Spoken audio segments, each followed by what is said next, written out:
Okay, it's a little after 6 p.m. This is a meeting of the Wolfeboro Budget Committee, December 14th, 2023, at the Wolfeboro Public Library. Tonight we'll be talking about the 2024 budget presentation on general government, planning and zoning, and finance and IT, and any other business or comments from anyone else. Who wants to do the pledge? Paul? Would you like to do the pledge? Thank you.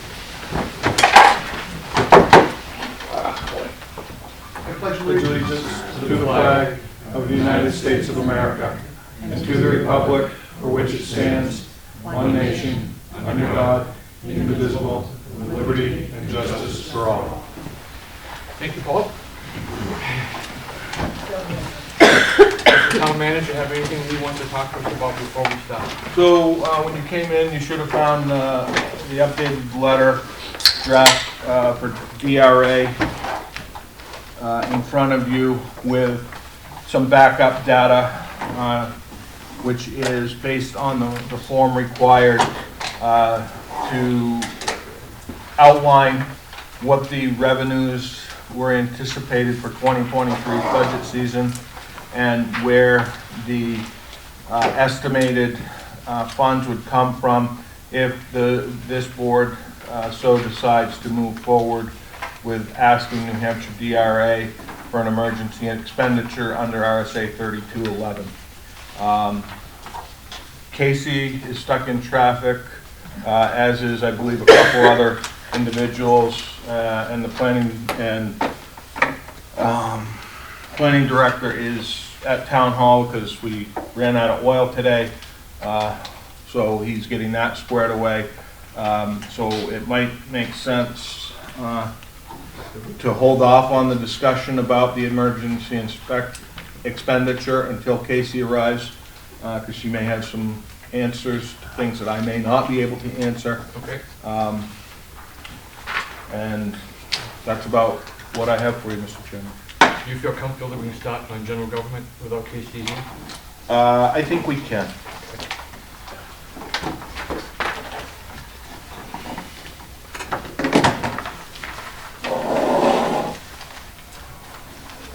Do you have public comment first?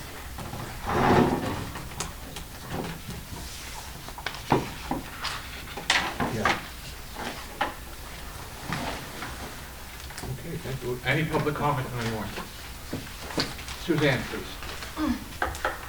Thank you, Bobby. Do I have to move that? Do I have to move that? Oh, you can sit there. You'd like to? Sit down. Sit over here? Yeah, it'll hear you. It'll pick you up.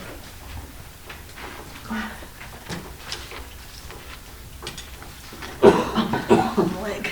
Yeah, get a pick up. All right, I just listened to your last meeting just before I came to this meeting, and I'll start off with, there was a tone of a little bit of laughter and chuckle and this and that, and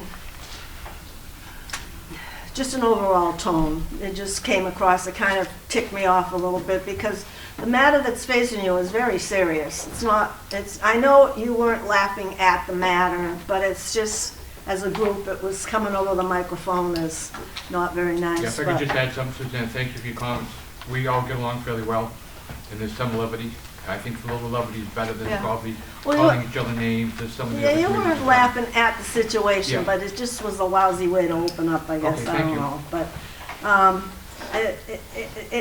it's an issue that could end up in Superior Court, so it's serious. But what I heard from where you might make up the shortfall is electric, water, sewer, enterprise fund. Well, as a taxpayer, and you elected officials, I don't want you touching that money. That's money we paid upfront for the needs so expressed within those enterprise funds. The electric fund, it's built into our rate.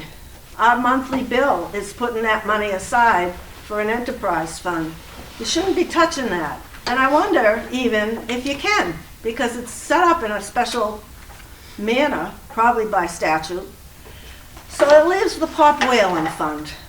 It's the Pop Whalen from day one that was built on a house of cards that got us in this mess. They came up short every time, every date, had to be extended. MOUs had to be rewritten. Don't let them off the hook. Go after them for the money. The problem, or the interest that we're accruing from the money that we've borrowed because they didn't have the money. So I'm asking you to find another source, and they should be part of the solution. Thank you. Thank you, Suzanne. Anyone else? Okay, Jim, do you want to start? Sure, so our first budget is within the executive, on page 1. It would be our insurance. This is our property liability insurance. A year ago, we entered into an agreement with our property liability insurance provider that we would not experience an increase greater than 9%. And here we are, we have a 9% increase. So this is the property liability insurance. Again, I would anticipate as this part of this going up is relative to the new Pop Whalen Arena. I would anticipate seeing some adjustments next year, probably the following year when the new public safety building comes on board. So this is a number that we really don't have a whole lot to do with, and it is $200,304. Question? Yeah, go ahead. Is any of this property and liability insurance lift a result of claims against the policies? And I don't know if you have the answer to it, but if you keep crashing your car, your car insurance goes up. So is any of this because of claims we have during the year against the policy? First of all, I'd like to say I apologize for being late. There was an accident out there, so I apologize.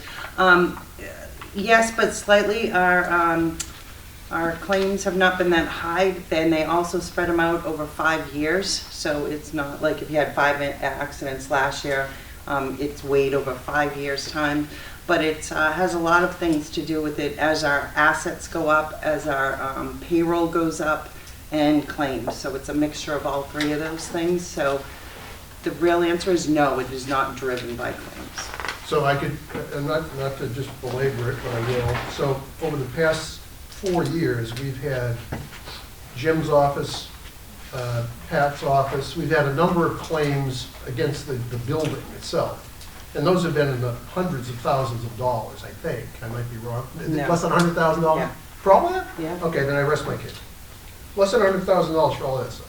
Okay. Correct? I mean, I was Yeah, I with mean, Pat. my office was about 11,000. Yeah. Wow, I okay. don't know what Pat's. Also, insurance to value drives. It's not only payroll, it's Yeah. also the value of buildings. Right. So the property, as we add property or assets and the value of the assets go up and the Sure. payroll goes up, which is the liability piece and claims. So. Yeah. Bob, do you have a question? Do you have a question? No, I mean. I just got a question for you, Jim. Does this cover if someone falls at the height, the ice rink, or is that in a separate part of the Pop Whalen budget, like the ski area and all that stuff? Ski area has a standalone insurance policy, which you'll see in their budget.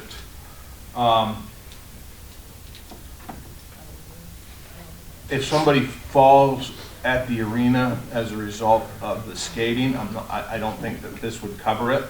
But if somebody were to have an event or something were to happen at one of our docks, then this certainly would cover. Say I fell in the parking lot of the Pop Whalen Arena. Does it cover? We would submit a claim, but that would be up to the insurance company, whether it was your negligence or. But it's nothing that Pop Whalen should be paying towards this, Pop- in their budget? They are. If you do look on page 2, there is a proration. Of it? Okay, thank you.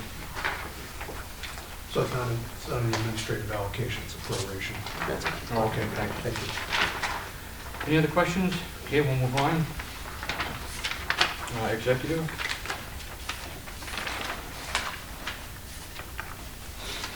The 100 series.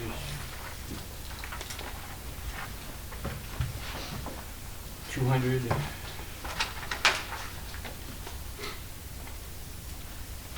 300. 381. Okay, go ahead. So Timothy has asked for 141, it was taken down to 131, I think, Linda, you did that one. Was there consideration given to raise franchise fees? Breeze Line payers, it's a nominal amount of money, but Breeze Line customers pay a franchise fee that's set by the town. Right, and that is going down, that what we're getting paid yearly. Well, I mean, at the end of the day, this will be the first year, I think, that a taxpayer who has cable TV service is paying for community television over their Breeze Line bill, which we collect, and we take a 4% off that. And now we're appropriating, we're taking money out of taxes to do it. Is there any? We know that the fees are going down because people are cutting the cord. Is anybody asked Timothy to think about coming up with a different model to run community television? Yeah, I asked them whether they could do any fundraising to make up some of the difference. For The a answer- while, and he said that that's hard. Well, yeah, the answer, because I asked him too. Timothy has tried for the past 2.5 years to raise money, and his results have been zero. Now, I don't think it's because he's a terrible fundraiser. I just don't think many people want to invest in community television. So, I think this is for salaries. Is it the increases for? That's correct. I just think that at the end of, during this year, this thing is going to get bigger and bigger and more subsidized and more subsidized. And without having a model as to what we do about it. Look at the camera. Without having a model of what we do about it, it's just going to be a subsidy if that's what we want to do. Well, and it's more than this because we do get all, as much revenue, so there's more of a gap. Well, it's because of cord cutting. People are, I'm just saying, Yeah. it's not only on the expense side, it's Right. also on the revenue side, the two areas. right. And then the other thing that's compounding this felony is we have residents over in the Browns Ridge Road area that have cable TV service. They're getting a franchise fee, but they're not getting community television. So they're paying a franchise fee and they're not getting anything. And up until recently, we had customers in New Durham that were not paying a franchise fee and getting, it needs to be rethought. And so I'm just going to park it there. It needs to be rethought. May I ask a question on that? I just want to tap onto that. I have a quick question. Linda, you might have the answer for. I know that I watch the videos through YouTube if I don't sign in, go to my meeting that night. Are we getting any of their advertisements throughout? We don't get anything from YouTube. No, I mean, do they though? Are they making any income off those ads that are being placed? I don't have their their financial. I mean, it's on here, but they provided backup, but it's not. We don't make any money off of advertisements from YouTube. No. No. Okay, thanks. Yeah, ad revenues for community television and new donors, or however you want to call it, has been zero for the past several years. And despite a lot of hard work, I think, on the part of the folks. So this model is not working, and it's shrinking. And it's just the way it is. And so it's got to get rethought, or we're going to see 25, 40, 50% increases on a ever smaller budget. And that doesn't make sense. Okay, thank you. 400 series. 500 series. 600. 800.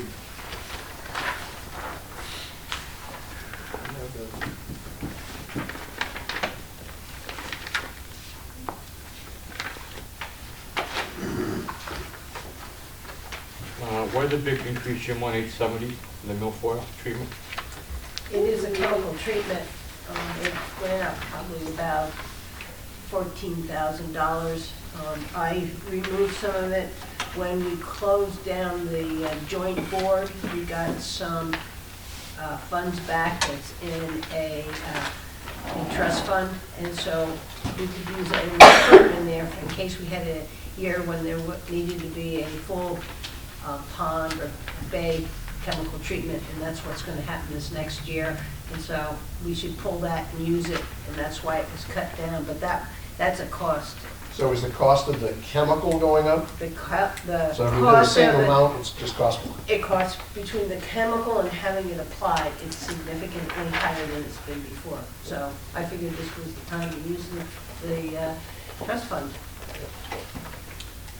Okay, thank you. Anything else, anything? Okay, Jim, would you like to move on now, Jim?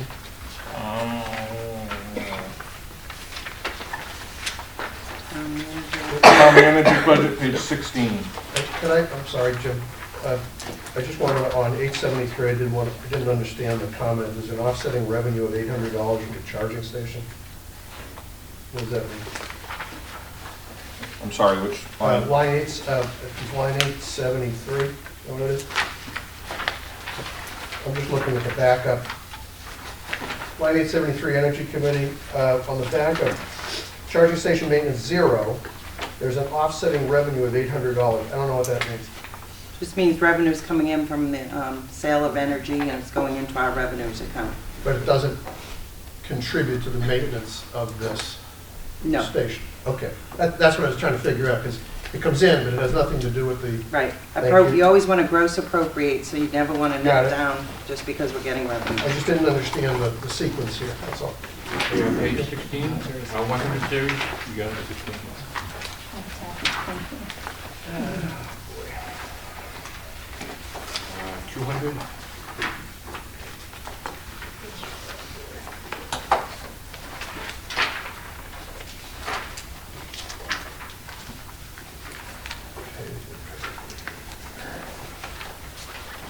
$300, 311.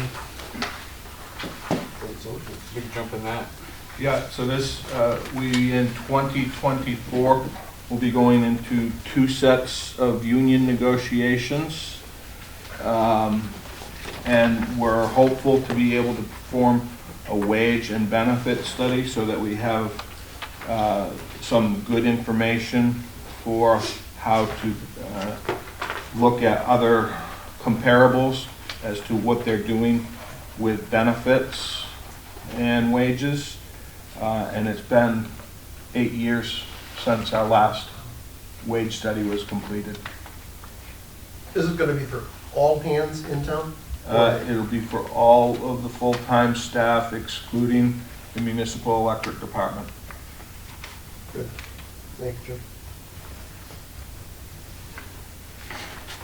Now, in concurrence with that, do people have to update their position descriptions, their job descriptions, so that the evaluators can take that and That will benchmark be within the RFP, that will be an ad alternate as to what the cost would be to update any job descriptions that may be deficient. Okay, thanks.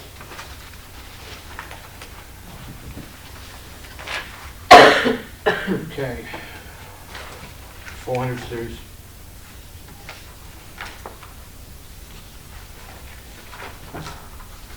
$500. 600.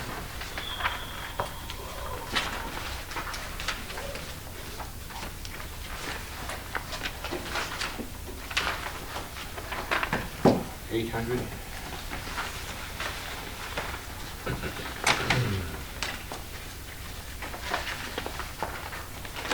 Okay, that's it on town manager. The next one would be page 20, town clerk.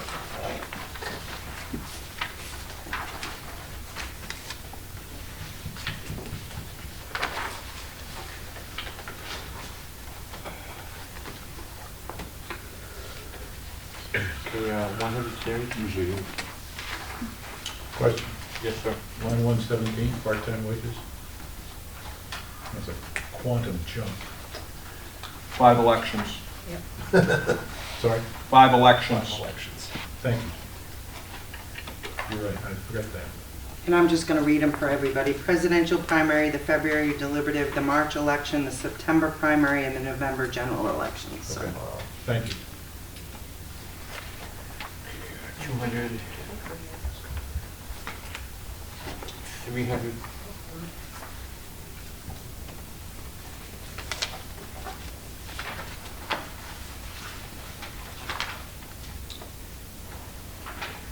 $400. Yeah. Question on 300, back to line 300. So these are the supplies to cover those elections you talked about, I assume. I'm looking at all the detail here on line 300 for 5 elections. That is correct. However, in the past, she was paying, the town was paying some of the supervisors of the checklist out of this number, so we've moved it up into the 100s where it belongs. So, Oh, okay, that's what I was missing. Yep, Okay, thanks. you're welcome. 400, 500.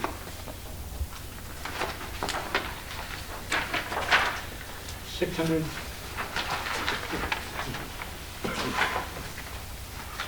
700. 800. That's it on the town clerk.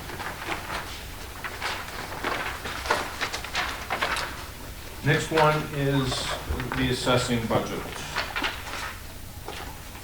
Page 24.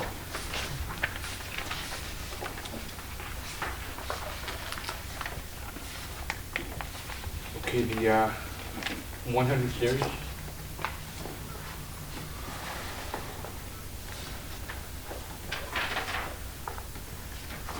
$200 series.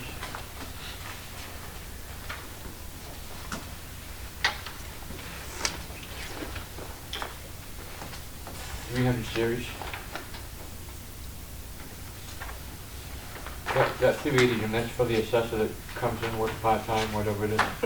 Yeah, so if you look at 384, he had originally put in to continue with the cyclical data collection. Board of Selectmen made the decision to not do the cyclical data collection as a result of the revaluation, which is in a different budget within this general government. Can you tell me a little bit what that data collection is? Yeah, I was. So they pick a quarter of the town a year, it's my understanding, and they go out and they do evaluations and pickups based on what they see on the tax card and what they actually see on the property. And what does that increase their evaluation, the value of could. the property? Oh, okay, so it's, yeah, somebody forgot to pull a permit Correct. and put a new deck on the side of their house and an extension wing. And someone comes up and finds that, oh my God, that's not what's on the tax card. And that's what could happen. Correct. Yeah, okay. And that's not happening this year, or this coming year. Right, but say you found something like that, would his taxes go up, but you bill him for more money than what he was Yeah. paying? He would absolutely make the adjustment, and Yeah. it would be reflected in the tax bill. John, Yes, sir.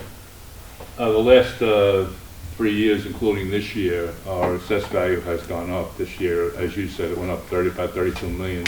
Last year was about the same, and then the year before that was about a $20 million hike in our assessed value. And I'm assuming it is for reasons like that, and also I believe the town upgrades the assessed value on a place once the CO is issued on a project, so that I would imagine that's several of the reasons. This being pulled off this year, that has been traditional. 2010, 2015, I believe 2020, this line was zeroed out in favor of the revaluation. Correct. And it's also any new projects would also be in that Yeah. 30 million. Well, we've had, I'm not, where we are at this year, last 2 years, about 1,100 permits were pulled each year. Do you know how many were pulled this year? I don't. Round par. Same thing, about 1,100?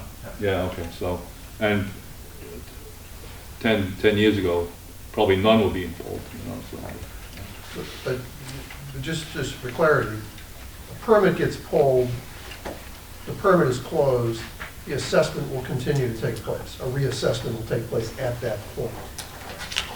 That's part of the pickup. That's part of the, the cyclical is the person gets hired, comes around in a truck and knocks on your door. Right. But, so we're gonna not do that, but We are not. the permit gets pulled, that reassessment takes place. Correct. Got it, thank you. Okay, 300, 400. 500. 600. 800. And that's it for assessment. The next budget is tax collector, page 28, and she is here this evening. Brenda? Kathy, next one?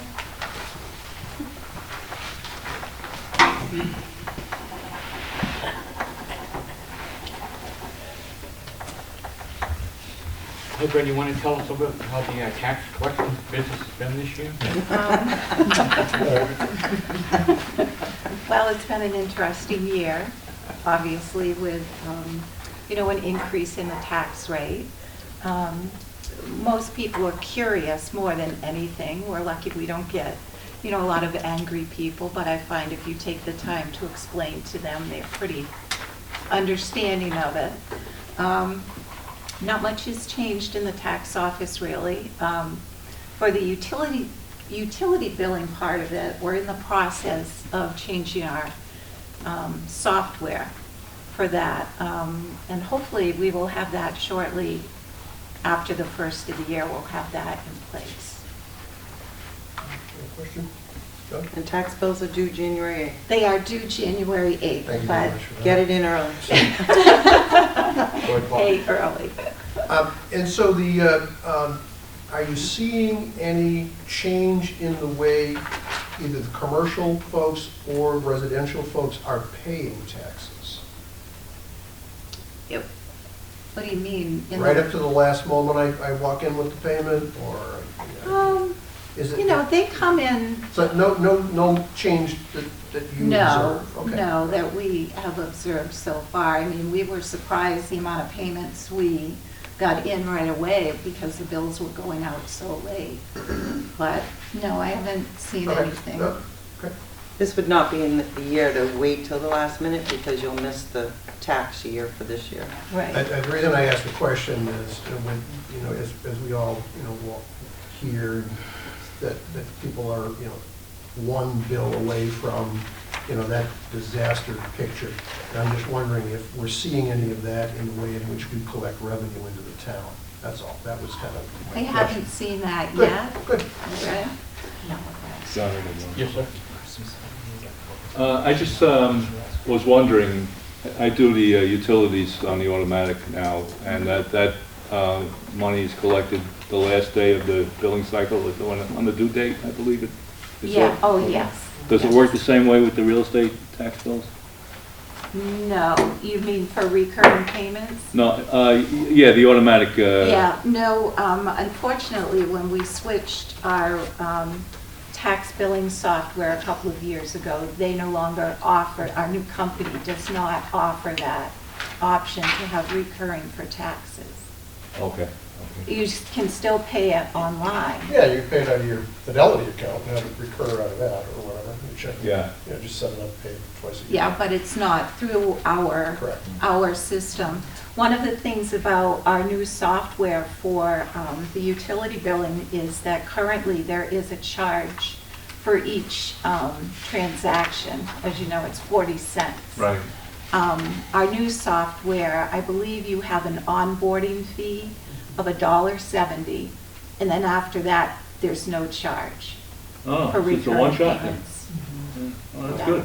Yeah, I think we'll have a better, we'll have more people sign up for that, I believe.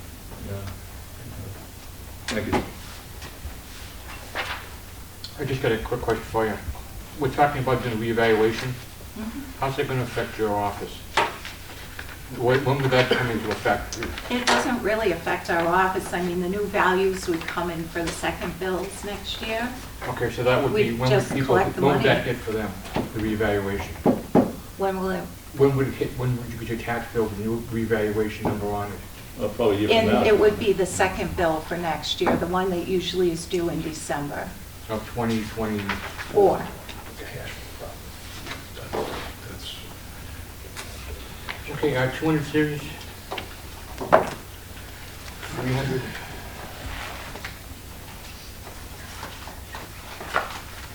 400.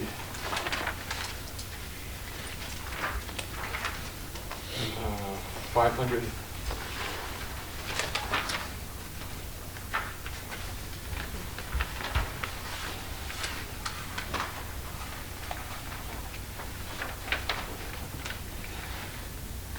600.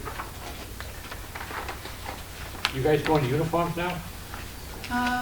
It's What? just that, no, yeah, wouldn't that be nice? No, that's just part of the union contract. Is it for the what kind of? Shirts with names Oh, on nice. them, but that's union contract. Okay. And it was in the 680 right above, but we started That's breaking it out of safety equipment Yeah. because it really wasn't It's safety not equipment. safety equipment, no. Okay, 700. 800. That's it for tax collector. That's it. Thank you, You guys do a ladies. great job. Thank you for your hard work. So next one is page 33, and this is the municipal reevaluation. RFPs went out, received numerous telephone calls. Most of the telephone calls were, we don't have the capacity to do this work. Thank you for letting us know, but we can't do it.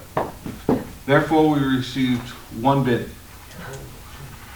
The bid is in line with what our proposal is, but we need to add about $12,000 to this for postage and handling charges. Part of the project, there has to be, was there 2 mailings? Yep. That take place? So we're respectfully asking that you consider adding $12,000. Move to add $12,000 to this budget. Postage and what else, Joe? Postage and handling. For postage and handling. Second. So we could add to 625 for postage, right? And it comes 625 instead of outside services. No, it's part of the reevaluation. What are we paying here? Okay, Jim, by doing it this year, that's gonna throw us off. It's gonna be 5 years, right? No, it's a matrix. So it's when you hit either below 60% of the ratio or 5 years. Whichever comes first. Okay, can you tell us a little bit that ratio, how you come up with that number? Or how we It's qualify my for understanding it's based on sales which are recorded in the assessing office. And based on those sales, they're able to determine what the ratio of the assessed valuation to the sale of properties are. And you got a letter to that effect in June of this past, or July of this year. Every year we put out Yeah. what the ratio is, and that comes directly from the tax I think office. you sent that, No, I think it just came out a month or so. no, it was in July. Bob picked up on it. Remember, Bob, you picked that, it was in July. We just got it at 56. Yeah, something like Maybe it went that. down. It's on the website now. That means 56 is lower, which It you're, went down, right? Yeah. Yeah, it went down. We get something in July. You get it from the state, right? this came from the state just the other day. You get it from the state. Brenda gets, or Linda gets it in the assessing office. I'm not sure the mechanics behind it. Okay, so we've got a motion to increase the budget by $12,000, well, assessing line number 380 by $12,000. Any more discussion? All those in favor say aye. Aye. Opposed? Motion carries. Now $212,000 on that line. Thank you very much.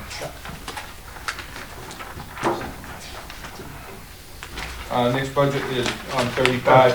This is the legal budget. What? I do have a question, Yeah. just for clarification purpose. This is every 5 years or if we don't meet the 60%, is that correct?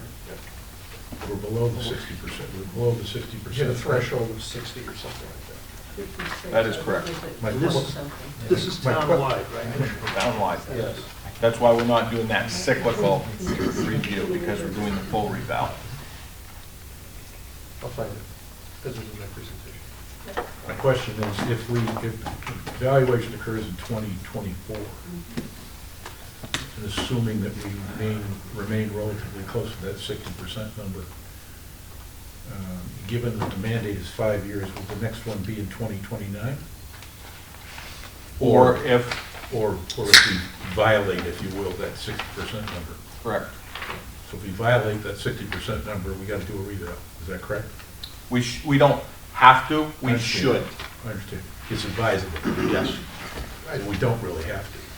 correct. I'd speculate that And the we don't reason, really have to this year either, because it's a 5-year deal. We did it in 2020, so we could put this off to next year. Go ahead, Bob. Is that correct?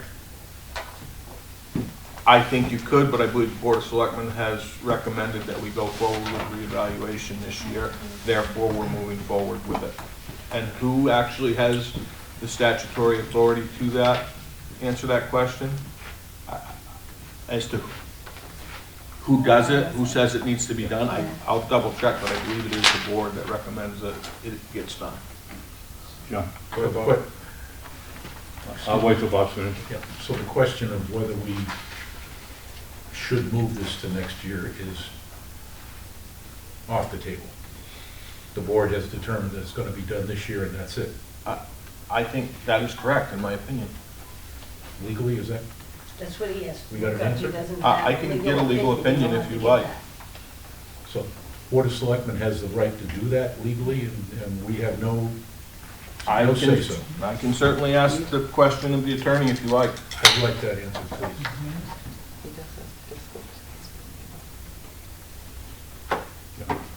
Go ahead, Bob. For clarification, Bob, RSA Section 75:8A, the assessors and/or selectmen shall reappraise all real estate within the municipality so that the assessments are at full and true value at least as often as every 5th year.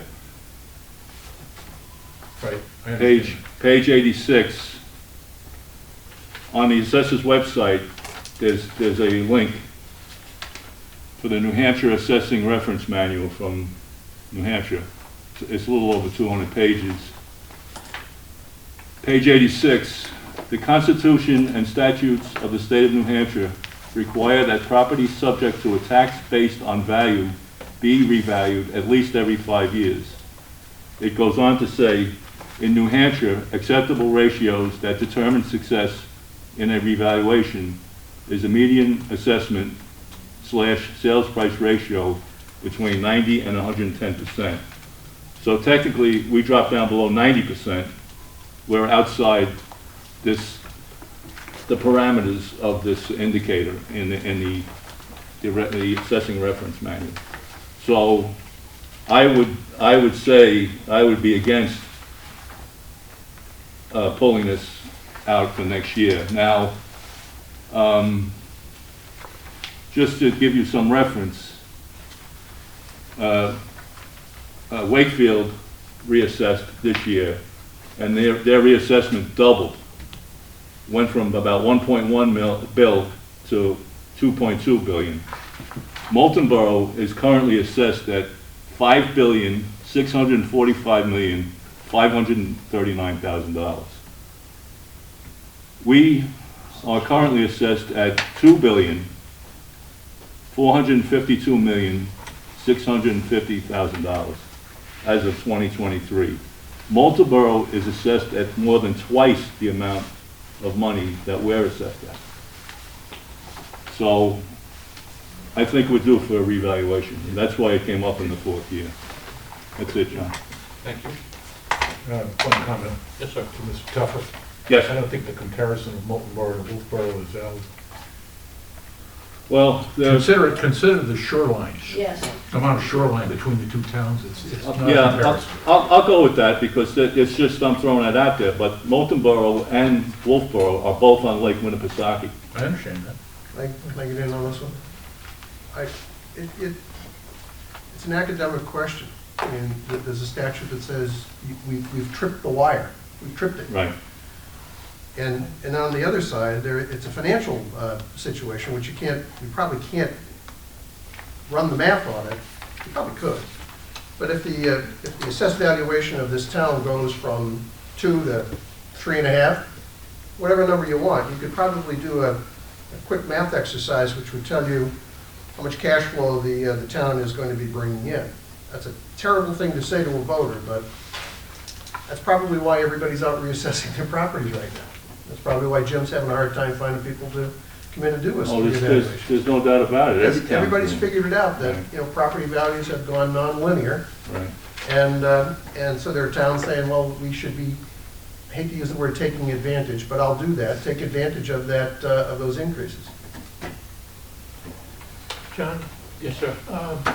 Paul, do you have a citation to the statute you referenced? He does. It's RSA 75? 75:8A, 75 page 86. EA? Eight. No, 8A? 8 dash small a. Okay, let's move on to legal expenses. So this is a breakout of our legal expenses townwide, all contained within one budget. We did this, I believe 3 years ago, we tied all these into one standalone budget outside of the executive budget. You have that 25,000 for, you said, I think you mentioned you're gonna use it for contracts. Why do we need the negotiation money in there, and also for police, for legal and police? So the negotiation is to sit down at the table with the two collective bargaining units and have union representation working with us at the table. John, where are you? As they have 324. legal counsel sitting on their side as well. Okay, so that 25,000 is probably gonna be mostly used for the comparison of the salaries and things like that, and insurance. Majority of that will be, okay. Yes. Thank you. Can I go up to 321? Okay. Why? What's the lift, 20% lift on legal expenses for zoning? That's ZBA, I presume?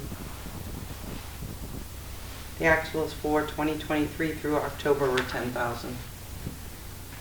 There's a 20% lift on a year-over-year basis. Why? Because of the actuals of 10,000. What's going on, other than trend line analysis, what's going on that's causing? I think they are having a lot of complicated cases coming in front of them. Tavis, would you be able to speak on behalf of the ZBA legal? The only thing I could really add is that the ZBA is currently utilizing legal counsel more often than historically. I don't want to speak to difficult cases or not difficult cases, but there's a significant uptick in reliance on legal counsel. Oh, so I never was on the zoning board, but if I remember that an applicant is responsible to demonstrate 5 or 4 things to get a ZBA approval. Not on the town to pay for that legal advice, it's on the applicant. Well, I guess I don't understand, but, and I don't think your answer helps me, so I don't understand it. John, I have a question on that. You want to address his not understanding it? Do you have anything that, okay, go ahead, Mark. A question for Tavis. You had 9 or 10 warrant articles this past March. They all went down. But most of them, I was wondering if some of this money is to be allocated towards planning towards housing needs. No, none of this line would go towards housing. Okay. This is just paying attorneys. Okay, thank you. Again, I guess, not to belabor it, you go to a ZBA, you're supposed to, the applicant is supposed to demonstrate, is it 5 or 4 critical? Five Five. if it's a variance, 8 if it's a special exception. And that, it's on the applicant to do that. And I guess I don't understand what we're spending money for, and 20% more than what we had last year. I just don't get it, so, I don't get it.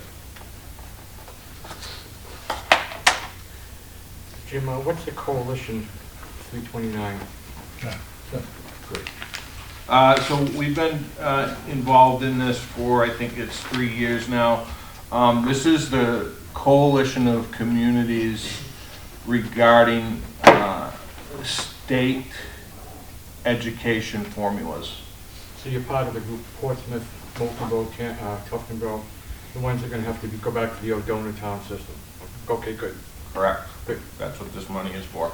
excellent. And as the town manager said, we were previously taking it out of 320. We just thought for visibility, we'd put it in its own line item. That's good, thank you. Can I ask a question on 327? Is the, are we bonding anything or planning to bond anything in 2024? Yes, the other half of the public safety building, So we need the $8,000 for that?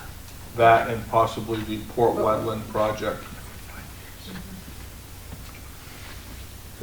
Casey, may I ask a quick For a question? project already in flight, and for the Port Wetland project, we will be spending roughly the same amount than we budgeted for the first half of the public safety building, the entire ice arena, and whatever else we bonded. It seems that we're not getting the, just doesn't make sense, but that's okay. the ice arena was in the year prior, so the 8,000 in 2023 was for the ice arena and I think one of the docks.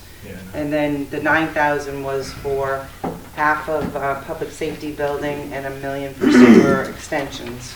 The 8,000, there could be more bond items. I mean, we're not through the warrant article process at this point, so. You're just putting it in there and saying it's reasonable to Well, we assume know, that's a we revenue. know we have to at least do the other half of the bond for public safety building, and Port Wetland is being discussed, so. Bobby, did you have something? I just wanted to ask where the, I know you said you moved the funds for legal services, but where do I find them for the 5-year averages on that? They'd be in the 320 line. That's where everything was lumped in, and we were trying to break some things out for more transparency. Yeah, I don't have a 5-year on the. 320 in the executive budget. Right. Yes, Yes. It was previously in the executive budget. So which page is that on? I'm sorry. It would be toward the front, one of the first pages. So it's not on the 41,530 account, it's in what account? So originally, it was in the 41301 account, which is the 41,301. Okay. executive. Okay, And then I believe in 2022, it got moved out into a breakout account like we've done now, like you see in front of you. thank you. Yeah. Okay, I guess we can move on from legal expenses. What we get to go now, Jim? Personal administration, this is the healthcare, life, disability, dental, unemployment, workers' compensation for the full-time employees under the general government. The backup information gives you a complete breakdown of the employees covered and the full expense for $2,657,847. We had anticipated a 10% increase prior to submitting the budget to the selectmen, and to lo and behold, to our surprise, we did come in at 10% increase with the insurance. So it is only budgeted for the second half of the year because the first half of the year is stays at the current rate. The surprise to us is dental has been 0% increase. That is going to 4%. We calculated it's less than $3,000 increase. We're not asking for that at this time because there's so many moving pieces in personnel that I don't believe that we need to make an adjustment for $3,000. But dental did go up 4% for the second half of the year. So this health insurance number that we have here is accurate? That's correct, sir. You check on other companies that are available for health insurance? So we've done this probably twice in the past 5 years. We've looked at different options. There's no benefit to us changing. One of the items in the collective bargaining agreements was to create a healthcare committee. We're getting that moving right after the new year to be able to look at options such as increased deductibles, increased co-pays, increased employee contributions, or other methods to be able to try to help us contain some of these costs. Who do you have now? School choice, or is it somebody else? Or- School care through Cigna. I do believe it was 2 years ago, we went with the other pooled insurance company, Health Trust, and they said they couldn't beat our current situation, so they did not even bid on it. Even if you get the members of the unions to give up some costs, they're gonna want that on the other side, And that's why we need to have that wage and benefit study. Yeah. To see, okay, look, that gives us, you know, some good negotiation platforms to say, well, compared to other communities, we do have to make some adjustments, or we're right in line with where we should be. okay. Any other questions on personal administration? Okay, move on. Next budget is the miscellaneous operating expenses.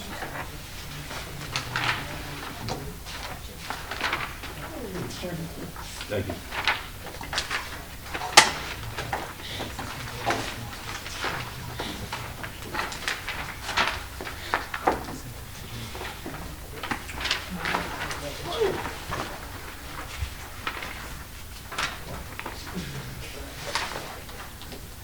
Any questions on that?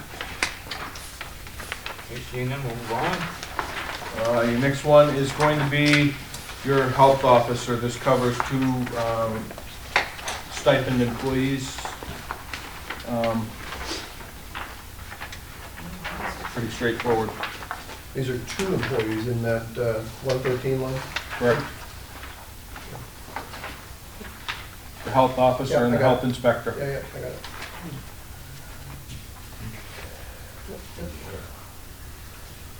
And the budget's level funded. Yeah. Whoa. Okay, 100 series, 200 series, 300. Can I just ask a question? Yep. I'm just wondering about, so what is the protocol, I can ask Linda, with like Dave taking that salary as the health officer? Does he have to recuse himself in some way, or? Sure, if there's a conflict on that budget or something that has to do with it. But the statute allows a part-time employee to also be a selectman. Okay. You can't be a full-time employee and be a selectman, but you can be a part-time.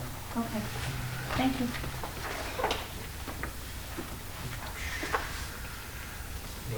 Okay, 300, 500, 600, and 800. Okay, that's it on the health officer. Page 47, this is your debt service. Obviously, this is a significant increase as a result of the onboarding of some of our debt. Mainly the half of the public safety building, or a little more than a half. Question? Yes, sir. So the Pop Whalen debt's all in, right? It's all in 23? There's no more incremental debt on Pop Whalen that's in this budget? In 24 years. This is the other half of, so now,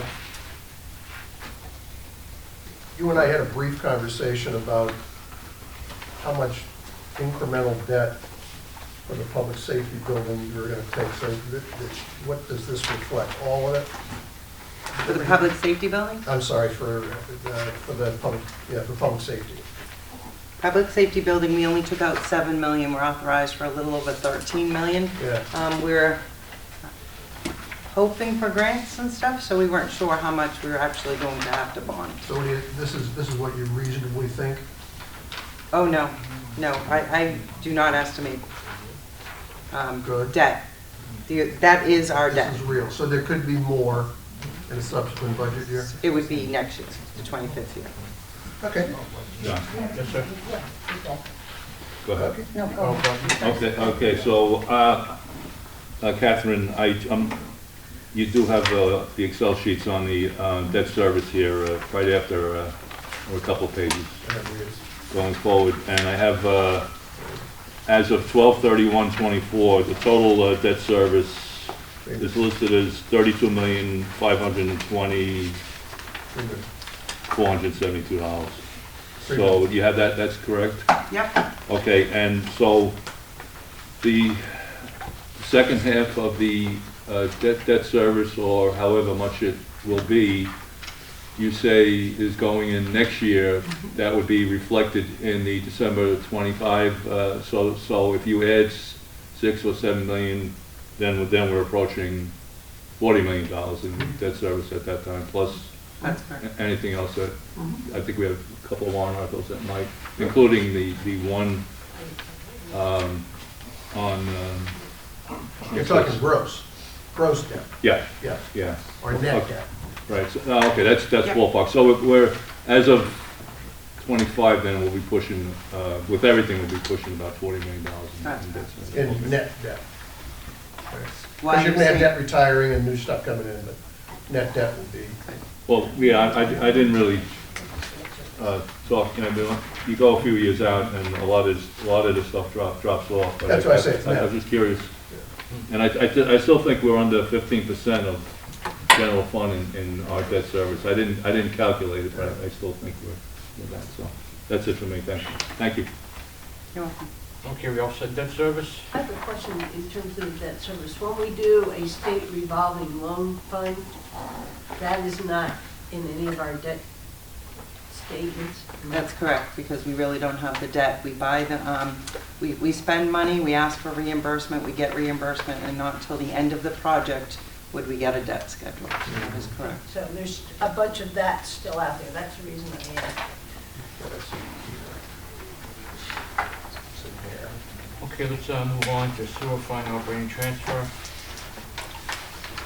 So this is the town has always paid for the capital expenses to operate the wastewater treatment plant and the collection system out of the general fund, and we perform a line item transfer or operating transfer from the general fund into the sewer department to pay for sewer department operations. If you recall, last year we bonded $1 million for the Varney Road and Forest School Road sewer extensions. Therefore, the $71,000 increase is reflected by the addition of that debt. And I have a question on that.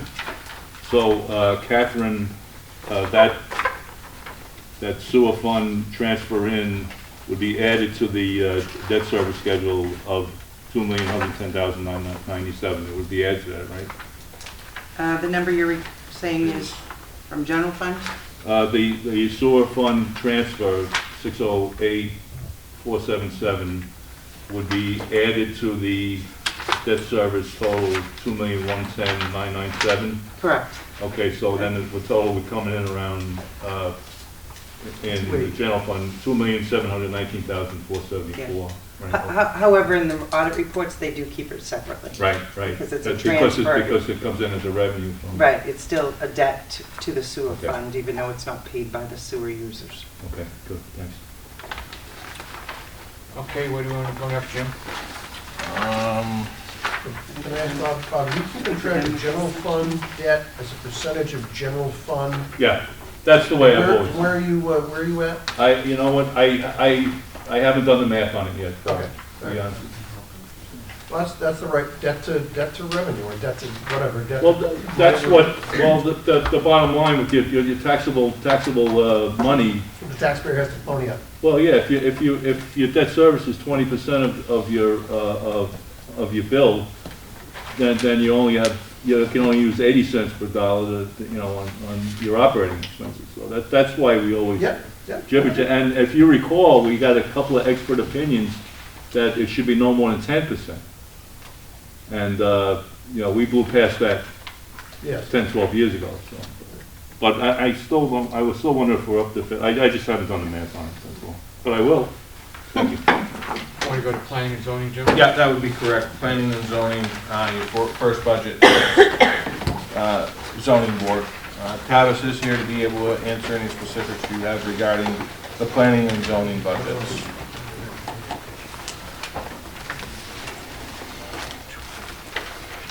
Okay, Travis, you want to tell us a little bit what's been going on in your department this year? How things are going? Generally, everything's been rather level. So I tried to reflect that in the budget request this year with level funding for zoning board and planning board. No significant increase in number of permits. Really, it's been system normal, so it's been a comfortable year. Great, thank you. Okay, You said level for planning and zoning? Am I look, page 1 says up 20.63%. Or am I looking at I the don't know wrong which page? budget you're looking at. Zoning. It is the advertising. Advertising. So it's not level, it's up, right? The budget's up. Just the advertising. Let's clarify.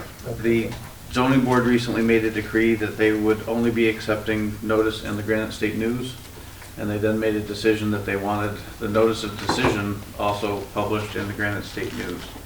So that's why that number increased. By the same token, I think it's important, this is something where if this number is approved, we can go to the selectmen and have the application fees increase, so this isn't a taxpayer-funded increase. The one area of decrease was in travel and meetings. I originally had requested level funding from a prior year, and at the selectmen's request, I removed the funding for reimbursement for mileage to training. I found it a bit odd to go up 20% in the legal budget for the board and then take away travel to meetings, but it wasn't largely a used item. Most of the training is available online, so the funding for the training itself remained. John, question? Yeah, we're going to do the 100 series. Okay. We're doing the 100 series, 200 series, 300 series,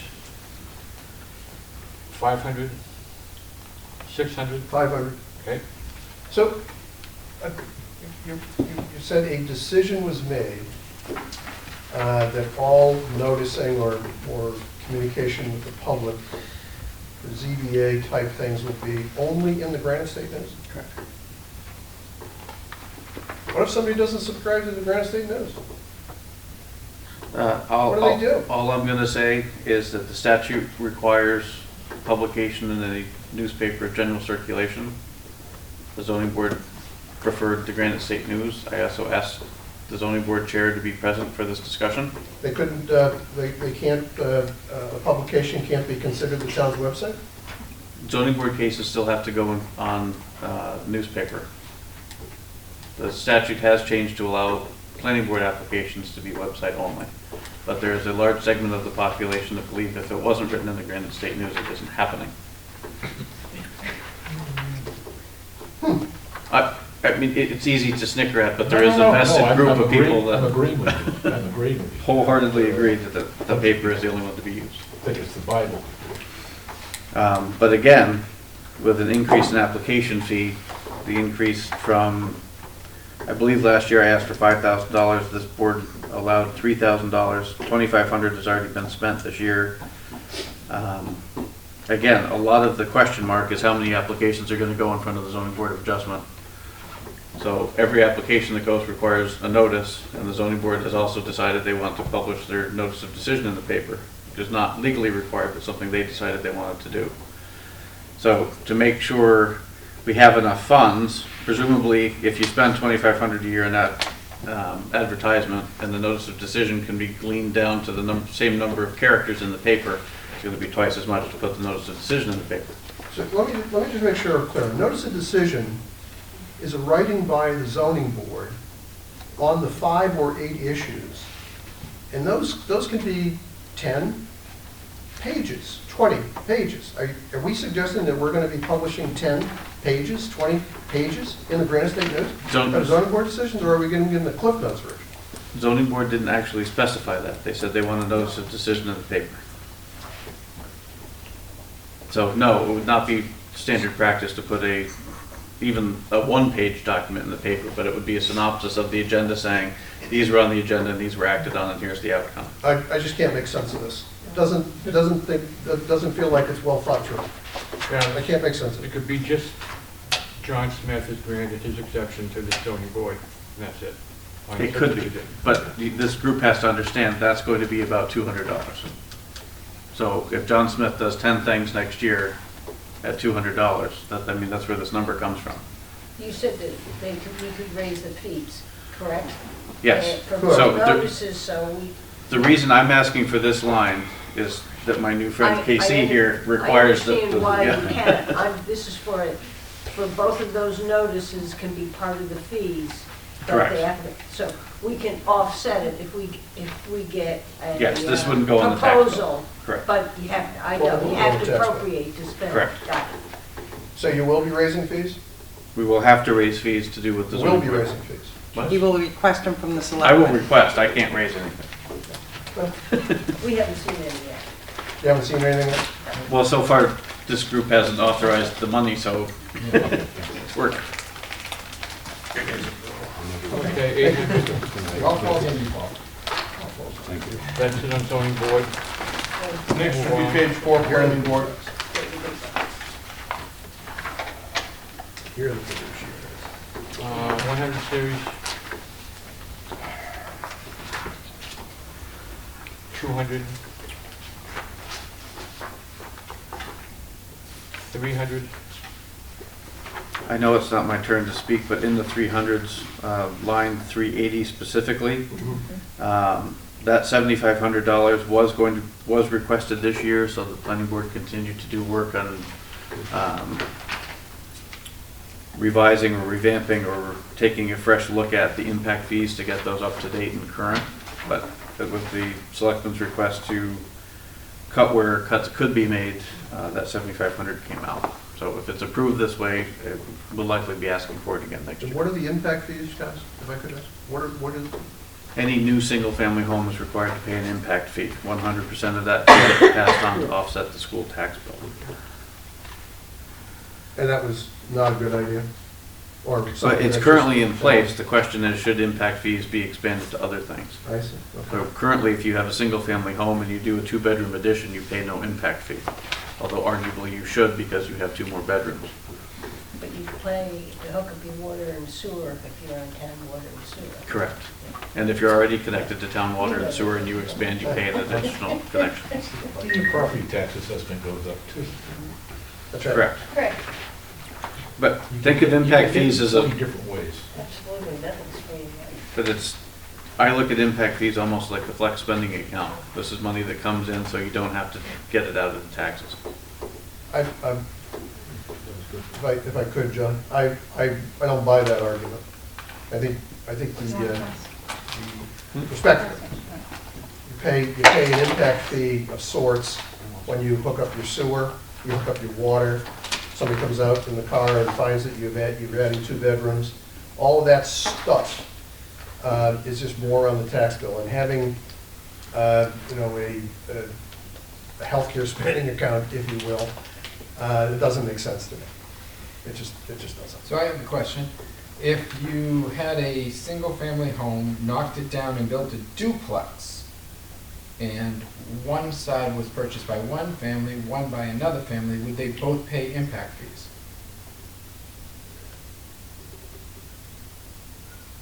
Doesn't, No, Isn't that a condo? that would be a condo, so that would be totally different. So duplex is considered a condo? no, No, they're two separate homes. what you said was a condo, because you had 2 different people buying half a duplex. All right, thank you, John. So the So only time the- I'm gonna pay an impact fee is if I hook up to water and sewer. No, that's a connection fee. What impact do I have if I've got a 5-acre lot up in North Wolfeboro, I put a house up? What impact do I have? $4,184. For what? What am I It was, impacting? schools, that's how it was adopted. Okay, so does that money go to the schools? Yes, I thought I said that. All the impact fee money goes straight into a separate account and then is paid to the school to offset the tax bill that is delivered to the town. How much do we have in there? Last year, we delivered $142,000. And you So- guys cut a check and give it to the school district? Yes, we did. That has not always been the practice, but that was the practice then. So to that end, if impact fees were reevaluated, people who actually increased their property would pay an additional impact fee. whether it be for the school or whether they also be assigned to commercial properties, et cetera. Because you're adding additional services that you are essentially demanding of the town. How long ago was that done by warrant article? Yes. It was before my time, so John Bart used to do it all the time over to the school, so. I don't remember the year, but it was early 2000s. Okay, I think it was Rob Hausman.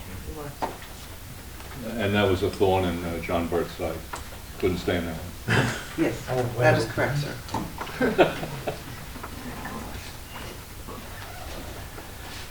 Okay. 300, 500. Is that advertising again? Is that all on the Granite State News? This is level funded. Traditionally, yes. Yeah, we gotta be careful that we don't become the Granite State News' largest customer. But this one you can also post on the website, right? No, seriously, we should. You can, yes. The statute would allow the planning board to only advertise on the website and with postings in town hall. Planning board had a public hearing on making that change to its regulations last year, with a couple of pitchforks and some torches, and generally an outcry that the Granite State News would be used regardless of what the legislature allows the board to do. Okay. 600 series. We should be careful. Yes. 800 series.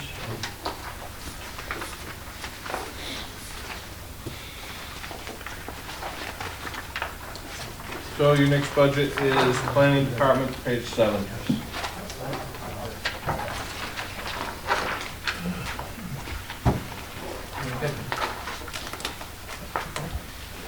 Okay, 100 series.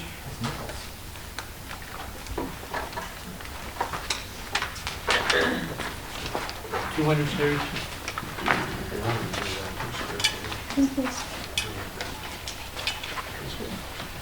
$300 series.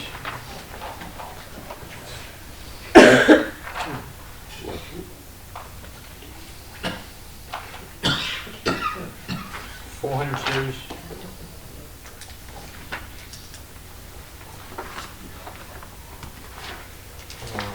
500 and 600.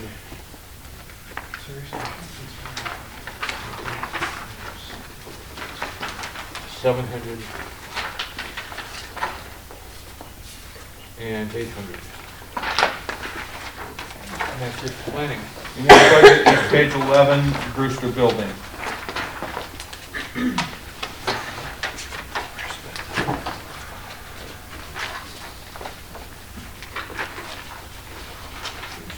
$100 series.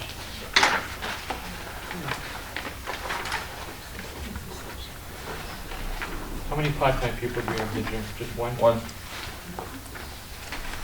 What's he doing, how many hours a week, about 23, 20? 25. 25.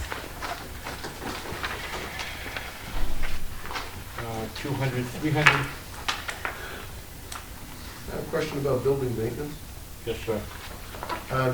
So, year-to-date actuals through October, $54,000. Just roughly, what did we spend it on?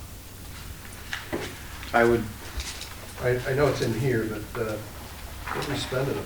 I'd turn back, again, turn one page forward. That's what Yeah, I see it most of it's here. contractual. And then one part of it was the flooding in Jim's office. Yeah. That's why we're already at 100% in October. However, we did get insurance dollars for that, so we're able to raise the budget by that amount. Yeah, the reason I asked is miscellaneous repairs. You know, normally when you look at a budget, you know, the big items are highlighted, the small items are miscellaneous. In this one, it's the small items are highlighted, the big items are miscellaneous. So what's in the 25 Gs? Was that Jim's office? No, as I said, on the next page, I'm looking at it. I think there's also something on page 16. yes. So, little memo for me dated October 26, 2023. Okay. We're averaging 4 doors a year at $300 a door, whether that's locks, handles, closers, or in between. We're replacing 4 emergency lights, these little EBUs, 2 lights. 4 heating motors a year, generally speaking. Basically, it's a bad system, so it keeps getting overtaxed and requires a lot of maintenance. And this is the one that was new in 2016? Yes. So what that, the line item goes through approximately $17,500, leaves only $7,500 for what's going to break next. And the roof repair that we did today, is that going to be in this budget or next year's budget? It will come out of this budget, but it's not getting funded. It's getting funded out of the, We don't know where it's getting We'll funded get yet. it figured out. Yeah. Might come from the building maintenance capital It wouldn't reserve. come out of this budget because it's being well, spent it would be paid out. It's coming out of physically Brewster paid out of Building Brewster, in but- 23. You incurred the No, cost in not in what it was 2023, it comes looking out of the 23 budget. Say that again? You incurred the cost in 23. Yeah. That's correct. Comes out of this So it is coming out of Brewster 23, Building's yeah, 23 bucket, budget. but not 24's. Got it. Thank you. Okay, let's move on. 400, 600, 700. That's it on Brewster Building. Page 18, code enforcement.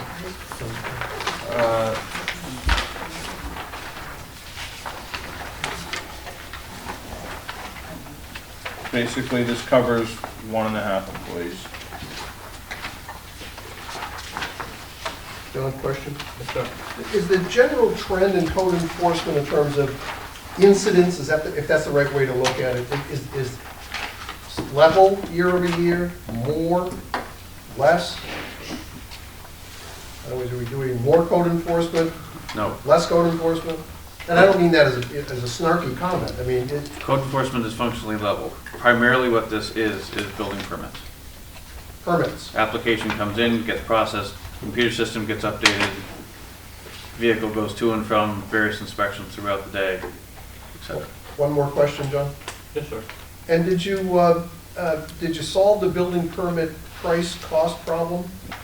Some minor adjustments were made to some of the recurrent permits, yes. So if somebody comes in, I think Brian, you were the one that teed this up at the select board meeting, someone comes in, they want to build a 14,000 square foot house, building permit is X. That did not change. Somebody wants to build a 2,000 square foot house, building permit is the same X? No. It's It's not. the same formula on the permit, yes. The only changes that were made this year were increasing electrical, gas, and plumbing to $50. So the formula for and so where do you pick up more revenue on the inspections side? No. So the person that builds a There was- 2,000 square foot house really is getting it socked to them, relatively speaking. No, the taxpayer's getting to offset the difference between the costs involved with the big home and the small home. Okay. It's a subsidy. Okay. It was a public hearing, and it was actually poorly attended, so Yeah. that would have been the opportunity for you to have. I was out of town, Joe. Okay, I understood. can't do it. Understood. I can't. I'd like to do that, but I can't. Okay, 200 series. 300.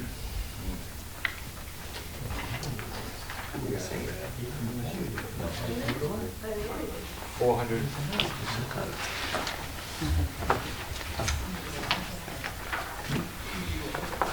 500. Yeah, this one doesn't have any advertising. 600. And 800. And that's it on code enforcement. That is it for that section. So next would be finance department. Oh, boy. Good night. Still freezing.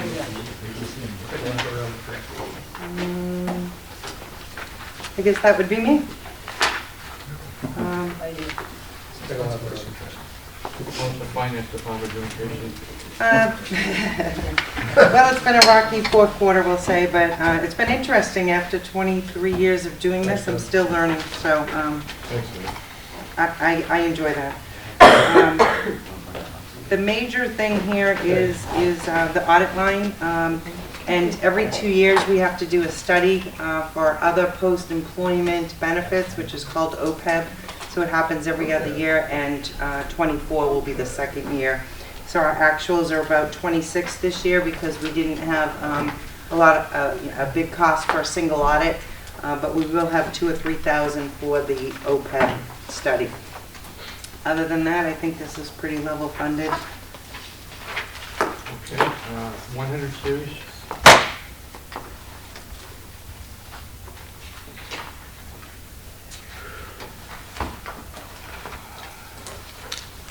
$200,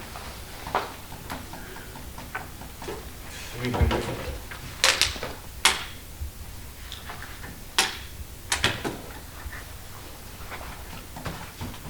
That consultant, or the audit services, that's the guy that does, comes in the fall. Say it again, I'm sorry? The audit services, they just come in, check all the books in the fall.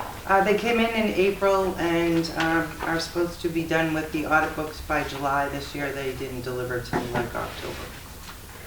Does that change every so many years you hire somebody different?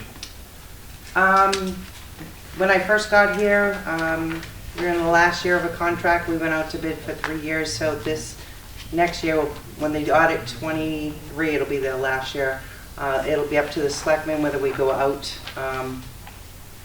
to bid. Excuse me. Sorry, I lost that word. It was a big word. So, I mean, customarily, it's a 7-year gig for auditors, right? Tax code says you should, 7-year, they don't require it. Some committees do 3 or 4, but when the town of Wolfeboro went out to bid, the current bidder was the lowest bidder, so we stuck with them. Yeah. It's also a cost to change because another audit group, it's not just one person, they have got to come in and learn about Wolfeboro.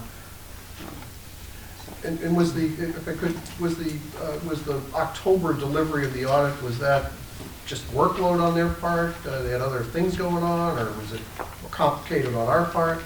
I don't believe it was complicated on our part. I have an email that says, they're busy. My bad. Okay. So whatever. Well, I didn't delve into it. I am trying to hold them to, making sure that it's delivered in July because we've had a lot of ripple effect from it. Right. It just felt unusual to have an audit come in 10 months after the books closed. Right. It's due July 31st. It came in October. The books closed 12/31. I'm saying the audit comes in October. That's normal. It's 10 normal. months? 6-7 months is normal. 6-7 is normal. 10 is not. Yeah, right. That's my point. Thank you. Okay, 300 series, 400 series, 500 series.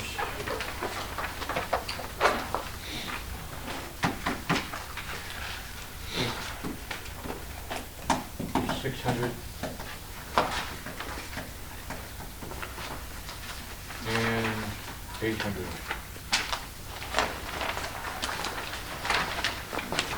It's just the finance. Next would be technology, page 5.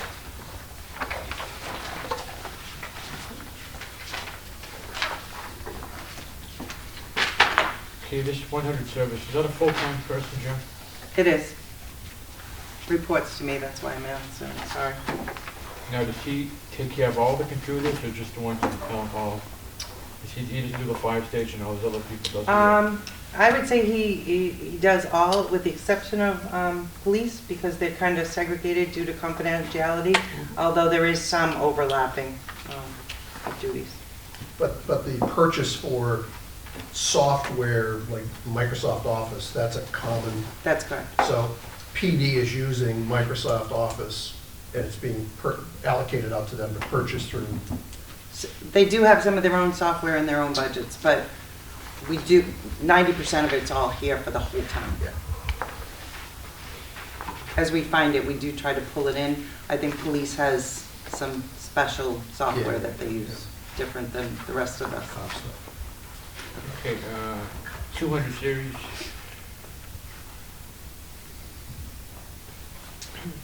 300. Question? Yes, sir. 341. Communications, I think it was last year, we bought a new phone system that works through the internet.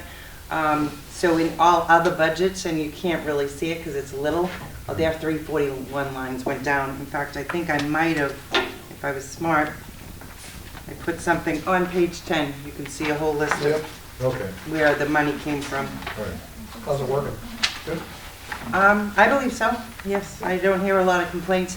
And that system was for everyone with the exception of electric that needed to stay copper, police that needed to stay copper, and fire because of the new renovation. We didn't want to put in a new phone system, and library had already done theirs, so. But other than that, everybody else, Public Works, Parks and Rec, I don't know if I'm missing anyone else, but everybody else is under that umbrella now. You had to upgrade your internet connections to do this, probably? I Did you have didn't to have- upgrade the internet connections across the town to do this? I don't believe we did. Yeah. No? I was gonna say, I didn't know that I don't answer. believe No, we we did. didn't. So you saved $8,370 by the new system. Across the budget, yes. Okay. 400 series.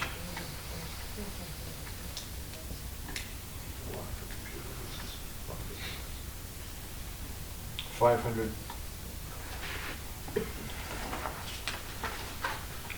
$600.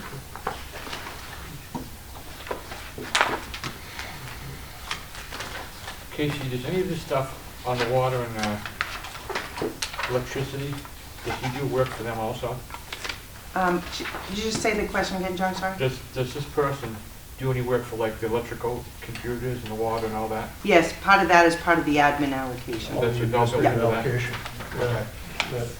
That's what that woman over here was cranking about a couple of years ago. 500, 600, 700. So on the, question on the Yep. 700.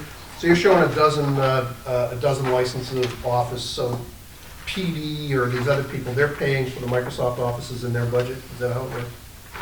No, that's 12 months worth of everything for everyone who has Microsoft Office. So it's $1,400 a month for 12 months. Oh, okay, I thought it was quantity of licenses, I apologize. Thank you. Okay. In this one, if I may, some new things that, as we found them outside, the Libby had something called Squarespace Yep. for $276. We pulled that out of Libby, put it here. Parks and Rec had Rec Desk for about $5,800 that we pulled into here. So as we find it, we do try to put it in here. But Live Barn would stay inside the Live Barn, which is the ring scheduling system, that stays inside the enterprise fund? Yes. Okay, good, thank you. And there were, if I remember correctly, there were comparable decreases in those various departments that you just spoke. That's correct. I make sure I go back. If I say it's new from somewhere, I go make sure it's Okay. taken out. Thank you. Okay, 700 and 800. That's it. Thanks, Casey. Where would you like to go now, Jim? I believe that does take care of all of the budgets that you had scheduled this evening. No capital outlay when they need them? I'm going to make sure we put all of them. I think we pulled them all We out. took, I had a couple for IT, but we pulled them out. Water, sewer, public works, electric. Yep, I think we've done them all.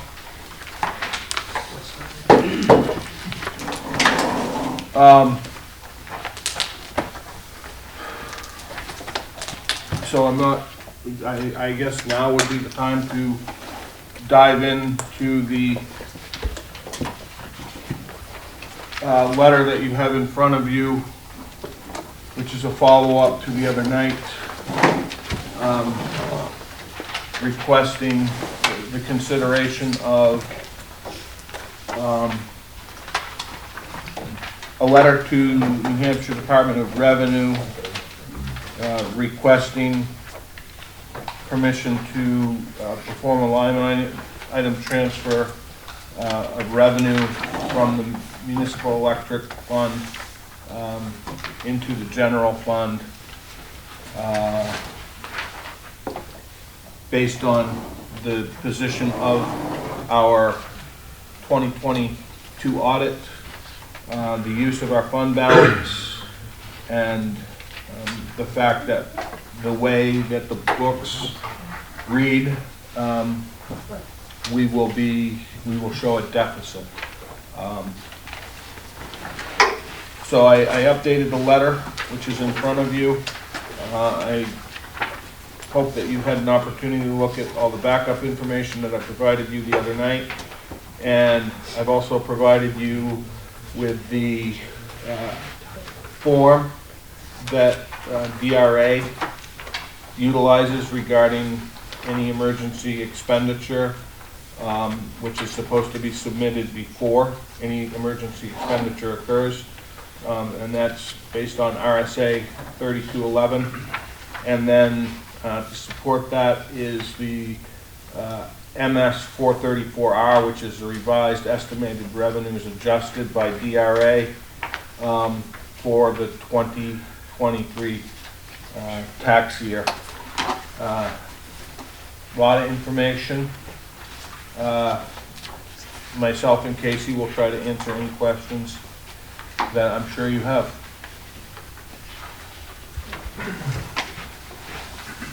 I guess I share Suzanne's concern when taking money out of the electric fund. You're gonna pay the electric fund back like at 6 or 8% interest? No, because we're not gonna have it for that long. You're not gonna have it for that long? How long do you anticipate to have it?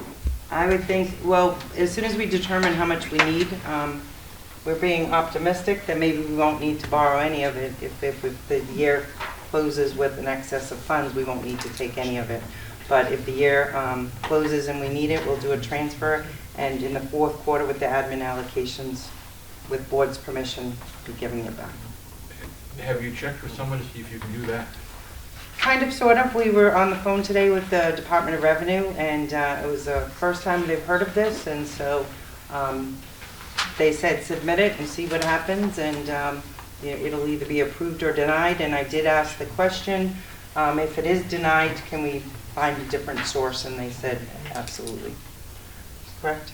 That sums it up. Casey, I didn't hear how the reimbursement would take place. Their quarterly admin allocation, we would just decrease it by the amount. Okay, so the electric fund will be paid back by a reduction in the administrative allocation, which your costs don't go away. The administrative allocation is the sum of the executive offices and all of that, gets parsed out across all the government entities. If you reduce the administrative allocation to the electric fund, your costs don't go away. Where does that tranche of owed money, do the other administrative allocations go up? It comes from fund balance, because if we're taking money from somebody else that doesn't belong to us, it's kind of inflating our fund balance by the $175,000, if that's the number. So we're not going to see the administrative allocation get pushed up for water, sewer, Pop Whalen. We're just simply going to reduce Barry's, and so that is, we're going to replenish. We're going to get money out of the fund balance to do that. No, it just drops to the fund balance. It drops So to the fund balance. He would pay less to us next year. I got it. Okay. I just wanted to make sure I understood the offset. Yep. Is somebody else going to get, hey, sorry, we had to, borrow money from Barry. You have to help us pay it back over there in the water department. You have to remember that we have the cash. We have the money in the bank. I This is understand just a timing issue. Right. So with this, it's also just a timing issue. It's going to look like could look like we're overspent by X, and we're just trying to cover that gap. And we don't know if electric is able, but they do have $6 million in fund balance. The director said, send it in, we'll either deny it or not, and we go from there. And when we looked at, and we haven't seen the warrant articles here at this team, but when we looked at Barry's work through CIP, it doesn't look like he's got a call on the capital side of a substantial amount of money in 24 and beyond. His call for 2024 is $400,000 for a truck, which he anticipates arriving late in 2025. Yeah, so of which he's got 6 or 8 million of money in his cash account. Based on the 2022 audit report, 6.4 and Yeah, change. so it doesn't hurt. The question is, can it be done? That's correct. Okay. But it is part of this form, you know, which is what made us ask the question. Got it. So we just increased the electric revenue by 175,000. With our intention not to take any if not needed. I mean, if some departments come in and, you know, we have excess or unexpended appropriations, then we've covered it. We've done transfers to over 200,000. We're expecting some grant money, some trustee money. There could be a small window of money that we need. And it's probably a statement of the obvious, but for folks that watch it, this is not going to trigger this event if it were unfortunately long-lasting and it was a longer term than what you needed to borrow or use the money out of the electric fund balance. This event would not trigger Barry having to increase his rates. Absolutely not. Just wanted to get it on the telly. Okay, thank you. John? Yes, sir. I just have an editorial comment. In the letter, I'm thinking, based on what I just heard, that the phrase, should it be necessary, ought to be added. That the town of Wolfeboro respectfully asks for the commissioner's consideration, yada, yada, yada. The amount of 175 by the following method, should it be necessary. Well, I think in the opening paragraph, on the front, it says up to 175,000. It has to be some specific. So I'm asking. No, I understand that. But it says that in the front. Doesn't it say up to right here? Not to exceed. It's not the money I'm talking about. I heard that should it be necessary. We don't really know whether we're going to need to do this. We think we might have to. This is really putting money in our pocket to say, if we have a big snowstorm, or... This is not putting money in our pocket. No. This is having money available to us if we need. You know what I meant. I understand that. You're talking to the audience out there who wants to, yeah, I think they... Okay, I appreciate that. But I think it should be noted, should it be necessary, should be part of that statement. Just to be clear. Oh, sorry. Go ahead, Matt. Because it may not be necessary. So I'm trying to wrap my head around this. Do we need to spend $175,000 on something? Is there an unusual circumstance? If we get a major snowstorm, that's our concern. Right now, we are in a position where we've identified all but $113,000. We believe that if we're able to run the balance of the year without any snowstorms or any large events, force majeure, anything force majeure. we're going to make this up. However, we do have documentation that last year the average month for a snowstorm was $57,000. And we don't have that. We have the cash, but we don't have it We based can't on. spend it. Right. The authority to spend. Okay, so 3211 allows to overexpend if there is an unusual circumstance that comes up during the year or an emergency. With DRA approval. Well, you can't spend it until you submit the letter Correct. asking for it. That's what we're doing. But it does. I got that, but I guess I can't, I'm not seeing what the unusual circumstances. The unusual circumstance is in May, we were told this was our budget. In August, we were told again this was our budget. In November, they decreased our budget by over $500,000. Unfortunately, it was in the town roads warrant article. We had already spent almost all of the $850,000, except for $71,000. So we'd already spent the money that they're now disallowing to us. A portion of that money was spent on fixing the roads and everything from the July, which was a disaster fund. So that's another avenue. We could have went and asked for revenue from there, but we haven't been, they said, have you been approved? We have not been approved for the FEMA. We spent that money. We spent that money. Without submitting a letter. Right, but we had the money to spend, right? Okay. I mean, until. And you didn't exceed the allowed amount at that time? At that point, yes. So the unusual circumstance is that the DRA represented to you, they approved the budget? Correct. That's not what this is. It doesn't say it doesn't really identify the unusual circumstance. Well, the unusual circumstances is we spent the money. That's the unusual circumstance. So I don't know if The this helps. budget was wrong. Just is say that what I again? mean. But the budget, the timing of the money coming in was known before the year began. That is correct, but we did not know our unassigned fund balance Yeah. until the audit was Matt, I don't know if complete this in is- But October. that's not an unusual circumstance. But it's all the things. We spent money because it was approved, and then the approval was taken away from us. Isn't that, we also have applied It for, was approved by DRA, that's correct, And and then, then DRA unapproved it. once they got our audit report. Yeah. So Because the Matt, audit revealed what had happened. The audit revealed that we spent money on Pop Whalen, we didn't get in the donation. 6 months later, we got in the money. It's a timing issue. I guess what I'm getting at is, it's for an unusual circumstance, and that's why they're supposed to, they can approve it. Will they have authority to approve this based on the? Based on conversations, he's had multiple, I was on one today. It seems DRA believes it's a timing issue.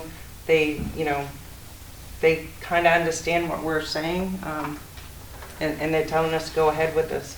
We couldn't say it was disaster funds, which is one of the exceptions, because we don't know, we're not approved yet to get that $1 million back, and we don't know when we'll get that $1 million back, or if we'll get that $1 million back, so. and if over the next 3 weeks, Nothing happens, you're good. but if we get 3 feet of snow in 4 different storms, That would be unusual.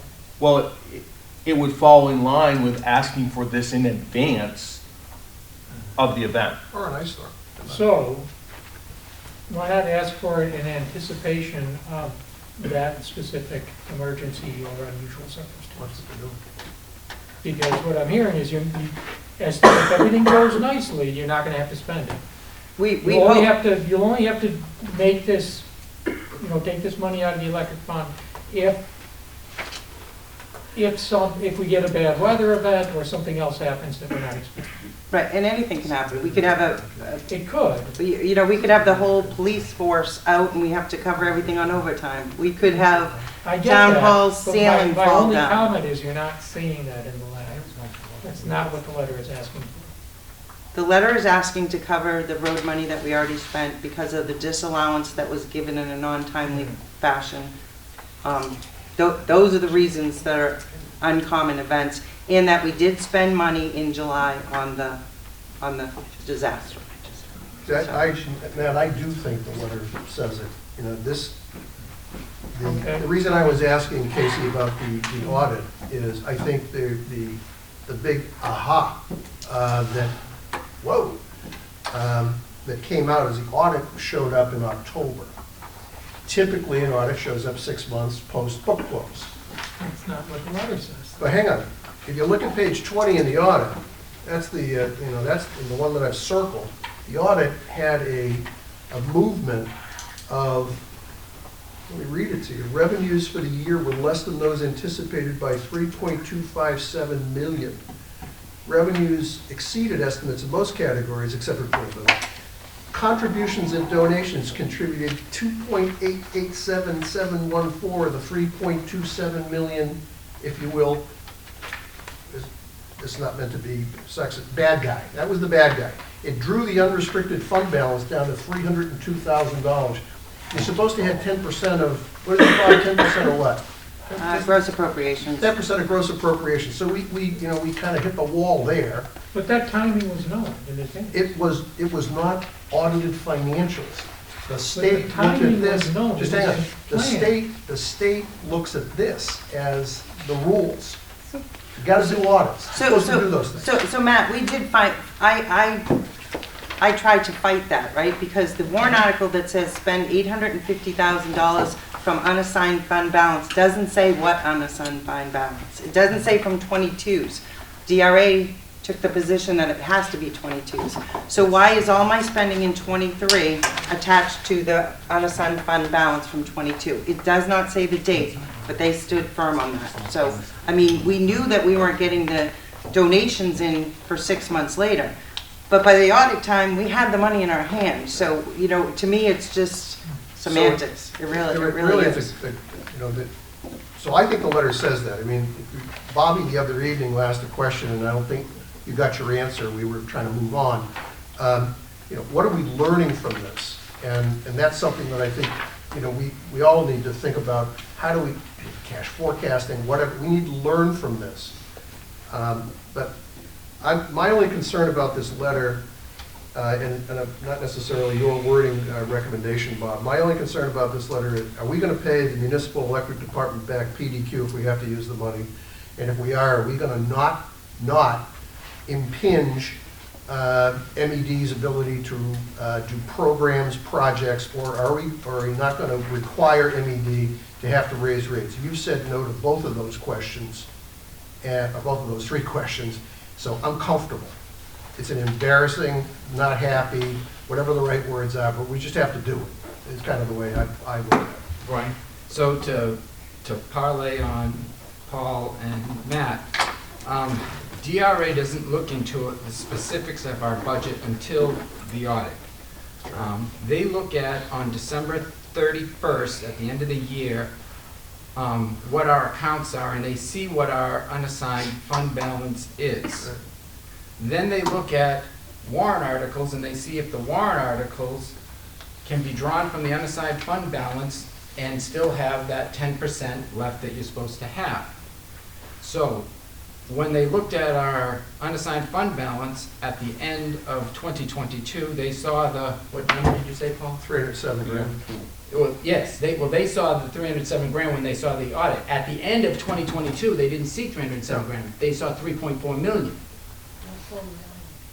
And then what happened was they took in, later when they saw the audit, they saw the $304,000 and realized that the road warrant article couldn't be used because you can't take $851,000 away from $307,000.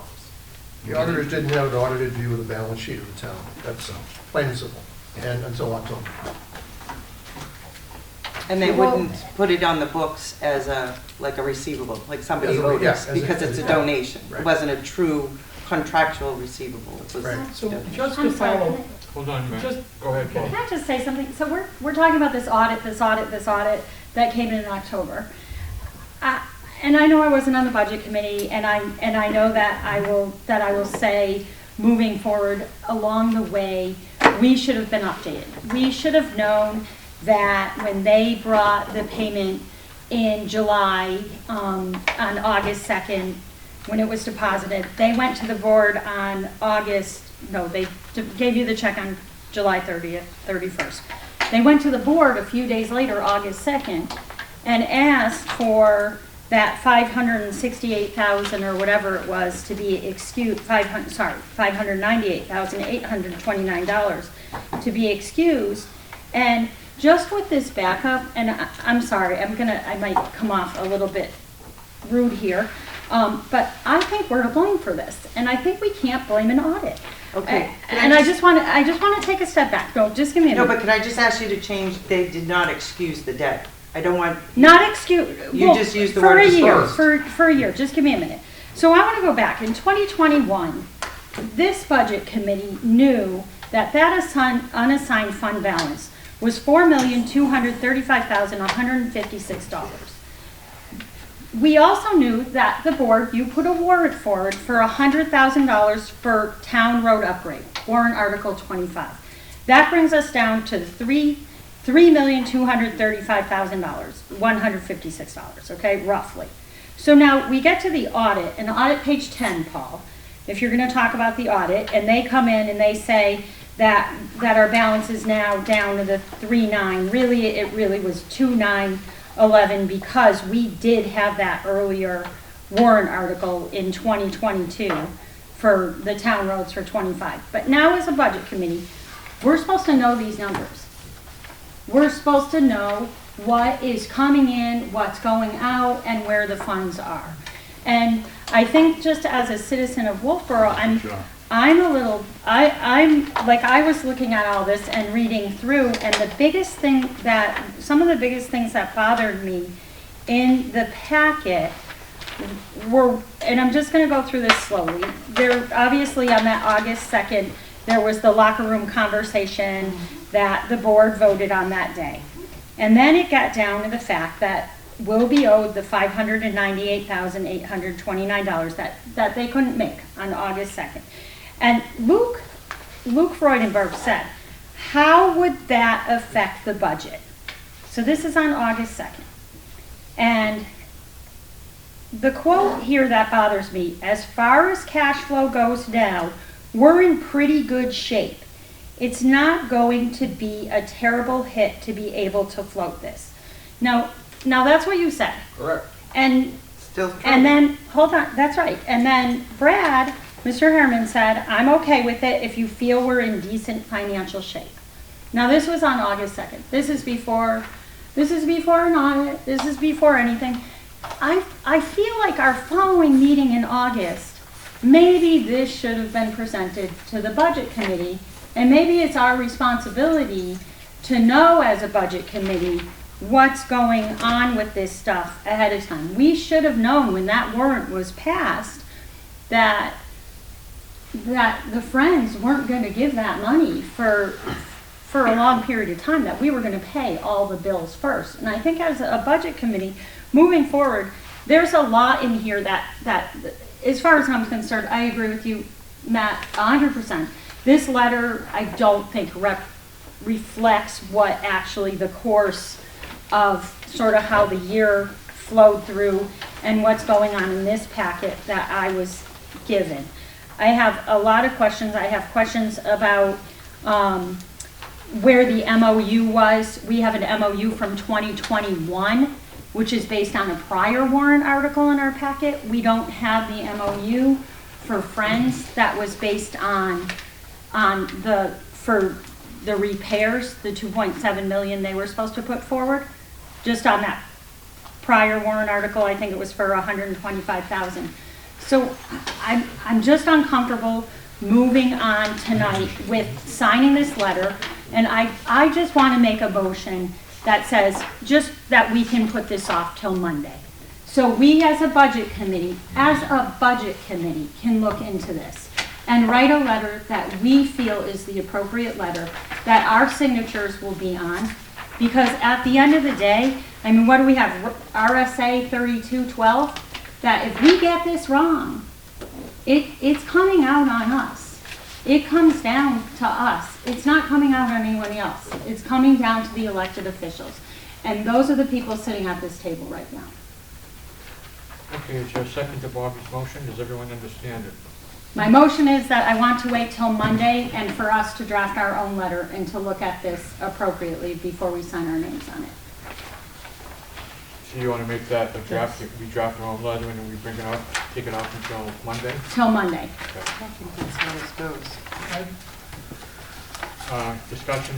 I'm going to vote no on this. Is there a I wouldn't- second? I'll second it just to get the discussion. I'm going to vote no on it. I agree with Bobby that we should put it off till Monday, but as far as us drafting our own letter, I think that should be up to the town attorney and the town manager and the board of selectmen. We didn't put ourselves in this predicament, and I think the town attorney should do it. From some guidance. I would think the attorney would be able to tell whether we can take money from the electric fund to use at some other place in the budget. I don't think we can, but that's just me. I know for years we've talked about taking stuff to buy new trucks and dump trucks. It's always been, no, we can't do that, so. Yeah, I'm not interested in drafting a letter. My concern is this letter isn't a winner the way it's written.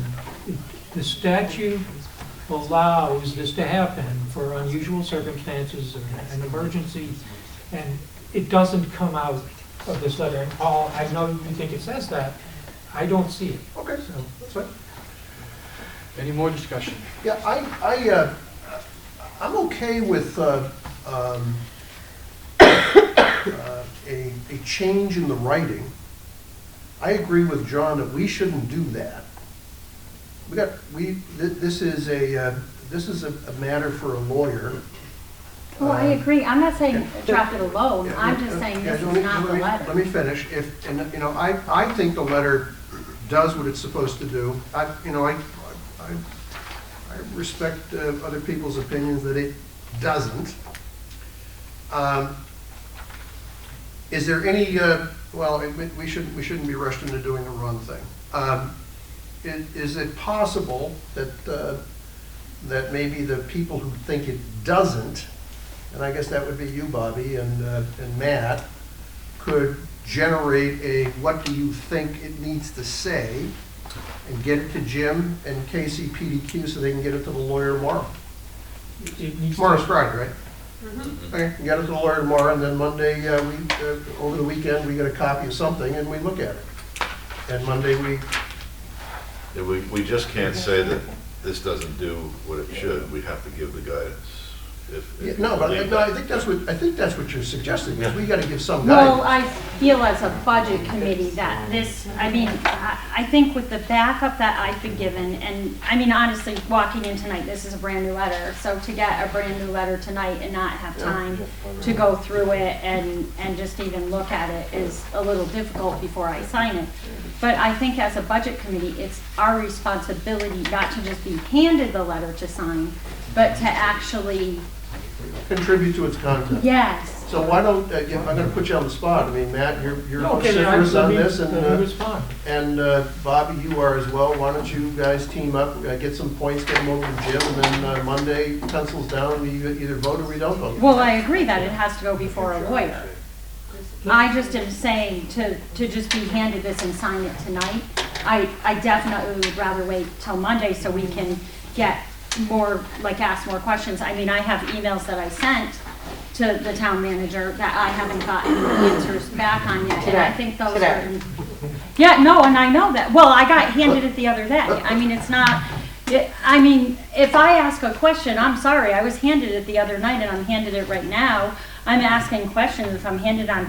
Right, we got your request for information today, so that's Yeah, not and fair to you- say we didn't reply to it. No, I'm not. Because we were doing, I know this a is few other out, things. and we were handed this on Tuesday, so for us to make sense of it from Tuesday to now, that's what I'm saying. I think we're just feeling very rushed, or I know I'm feeling very rushed by this, and I think that we as a budget committee have to do our due diligence. I mean, even in your packet, you even sign off pointing out RSA 3212. This is on us. This is on the elected officials. So if I could clear, oh, go ahead, Bob. I want it seems like, what's the drop dead date on this letter? for the end of the Before year. before an event. Yeah. Before we drag this out long enough, So be there's a no, moot issue, Maybe You there's can't no spend the event. money until you submit the letter. if there's no event. Bob, you got the floor, right? I'm trying to get something across. Go ahead, Bob. Is there a date that we need to meet, or is it something else that we need to meet? That's all I'm asking. So I'm going to say on Exhibit A that was in your packet, technically, this is an emergency request letter prior to expenditure signed by a majority of the selectmen and by a majority of the budget committee, if applicable. The letter must indicate the reason for the emergency as well as amounts, purpose, and source of revenue. 2, sign minutes from a hearing held under RSA 3211. No hearing is required if there is an official budget committee and a request is signed by a majority of the budget committee. So this is an emergency request letter that the selectmen, through the town manager and myself, have written and have had legal review on. We're asking you to, instead of having a signed minutes with a hearing, because we don't have time for that, to sign the letter. That's Bob's question, But is, you still haven't answered my And question. then the third part is revenue source form showing revenues. That is the 3 things that we're trying to do. You And what haven't is your answered my question? Can I Hold on, take this? let's deal with Bobby's motion first. Are we all done discussing that? You can kind of still have an get- open question. Yes, John, I'm not in favor of Bobby's motion. I'm sorry, you do have anything else on the motion? I Bobby's motion? haven't gotten an answer to my question. Could you repeat the question? Okay. I would like to know if there is if we are date sensitive on this particular issue, on this letter. Yes, I believe it says before request is, so criteria for denying or deferring request is made after the close of the fiscal year. So yes, 12/31. So we have until the end of the month. I don't know how long it's going to take them to turn it over. No, I don't. If I hand it in on 12/31, denied too late. I don't know that. I've never done this before. Okay, but that's what. So we maybe have a week to get this sorted out. Is that Well, what I'm hearing? and criteria for granting, section 2, request made prior to expenditure. Okay. There you go. Prior to expenditure, meaning if there is an event and we And we pop submit, into it's that too late. 175. So us submitting this based on our storm in July Yeah. is too late. Yeah. We spent the money in July to get the roads opened back up. Mhm. If we knew at that point from our audit report, we could have said, we've got a problem here. But the timing works out incorrectly on This that. is a- And this relative is- to what Bobby said about the cash flow, it's two different beasts. It's 2022 versus 2023. The cash flow in 2023 is good. It's the reporting that is showing for 2022. Secondly, the agreement for the Friends of Pop Whalen to make the donation is included in here, and it's Exhibit C. May I ask a question off that then? What is our current balance on the unassigned fund balance, please? You wouldn't know that because we haven't finished spending our appropriate, we don't close the month close the books every year. We don't know how much we've overspent or underspent. We don't know how many excess revenues. We have an indication on our monthly reports, but you do not know. We can tell you that based on 2022, it's zero. Right, we start with zero. But we also can tell you on July 31st, I was handed a $2,050,000 check. That was anticipated last year and I got it this year. I wasn't anticipating it this year, so we're up $2 million. Okay, so you thought the check was coming in 2022 and you didn't get it until 2023? That's correct. It was a consequence that we didn't realize, yes. A couple of questions. Why 175,000? Because we are, the 574,000, we found 200 and something thousand that we took from all the departments with department heads agreeing. We have a little bit of 39,000 from grant money coming in. We have about 67,000 from a capital reserve fund. So those monies equal 436,000, which is the shortfall that we're covering. We believe we have about 113 that we can't cover. And the 175 is just a little bit of an extra, with no intention of taking any of it if we end up not overspending. Matt, that's attachment J of a document that was passed out the other evening. It's got the details of all the expenditures. I get the expenditures, I'm just wondering why the emergency is we need another 175. Because we're short. Yeah. We're short, but why is that an emergency is the question. Because you can't spend money you don't have. Why is that an emergency? Because that's What's the way emergency state is the works. question. So what I'm contemplating is in Exhibit K, which I know you didn't get, the average expenditure per month for overtime, salt, and sand for 2022, 23 winter operations was $54,000. So why not 54,000? Because we're still short of 113.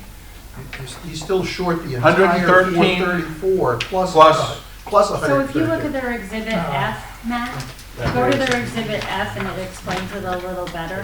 Because their audit shortfall was 2,887,714. Which was explained at the last meeting and you weren't there. That's right. And then, so that brings us with the 2.7 million, that's the 187,714.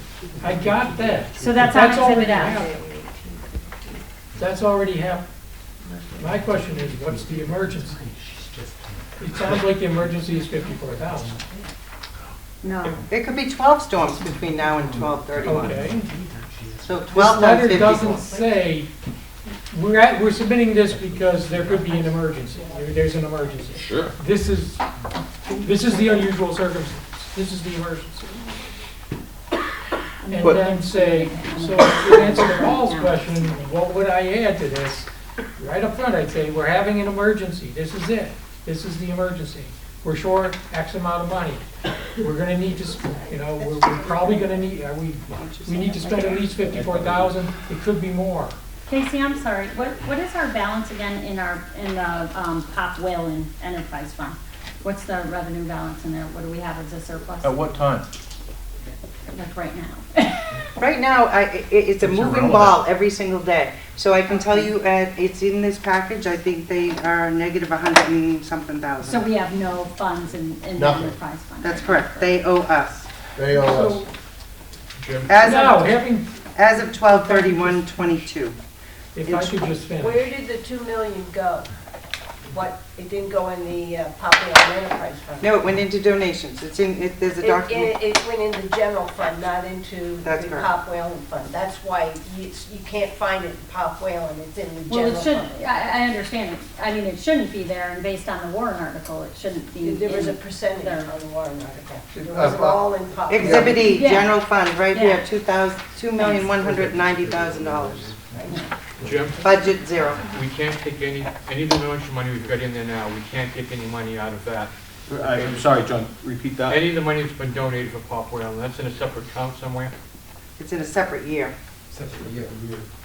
Okay, so no matter what, if we say no on this, we've still gotta make up that 54,000, 100,000, whatever number it is. We $113,000. still have to make that up no matter what. Correct. And you have to take it out of something. Yeah. Or we're hoping that some spending doesn't happen, you know, that we can get by on the gas and diesel that we have. There's a lot of moving parts between here and 12/31. And 12/31 doesn't shut it down because you'll still get your telephone bill that was for December, your electric bill that was for December. So we're going way into January and February before I can tell you where we're headed for this year. I'd say it makes sense to submit the letter. If you don't want to rewrite it, you don't have to, but I'm just, I don't know You that just they're don't gonna. think it conveys the message. Well, I don't know that the way it's written. I think from an emergency management standpoint, it's very difficult to predict what the emergency is I going to know. be. The letter doesn't say that. I'm just saying, I don't know what the criteria are. I don't know what your threshold is that you have to meet, because I haven't seen any of these approvals, and I don't know what the precedents are. I don't know what questions they're gonna ask. It's just, I think it needs to be submitted. My only comments are directed at, trying to make it a winner. Appreciate that, thank you. And that's what we're trying to do as well. Okay. And as I said, as I asked DRA today, if it's denied, can we go back? And they said yes. So Or could they hold off denying it? I don't know that answer You can either. spend once you make the submission.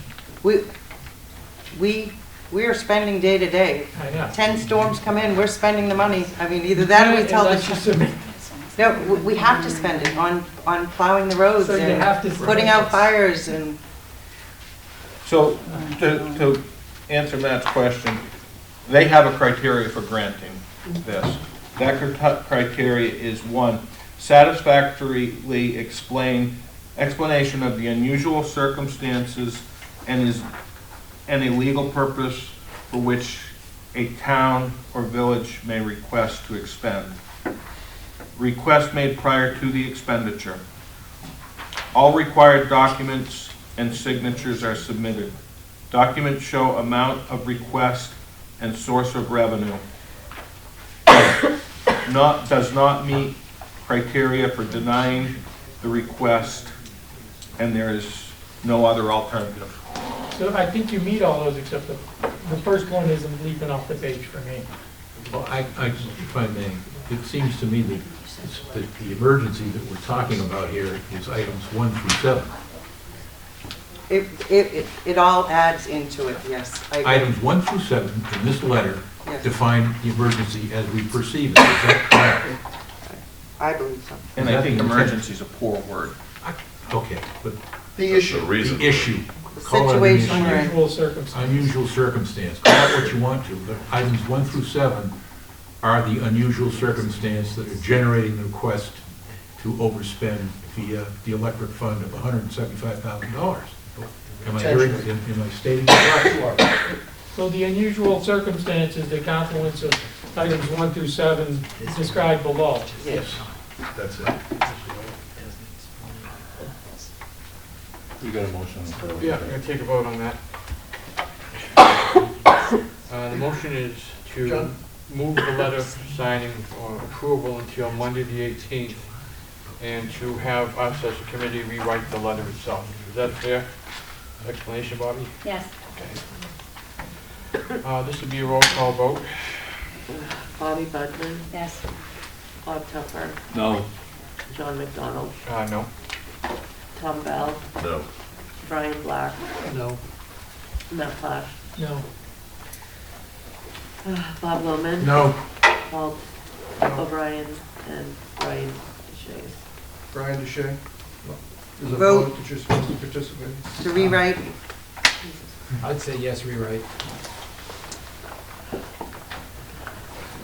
But is the motion no?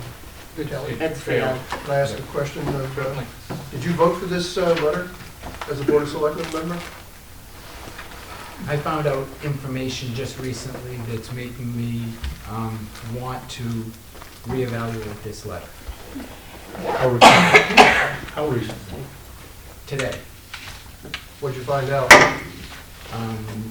What I explained is that the DRA allowed our warrant article 25 for the $850,000 based on what they saw as an unassigned fund balance on December 31st, 2022. Right? Because on our unassigned fund balance in December of 31st of 2022 had the donations listed there like they were received.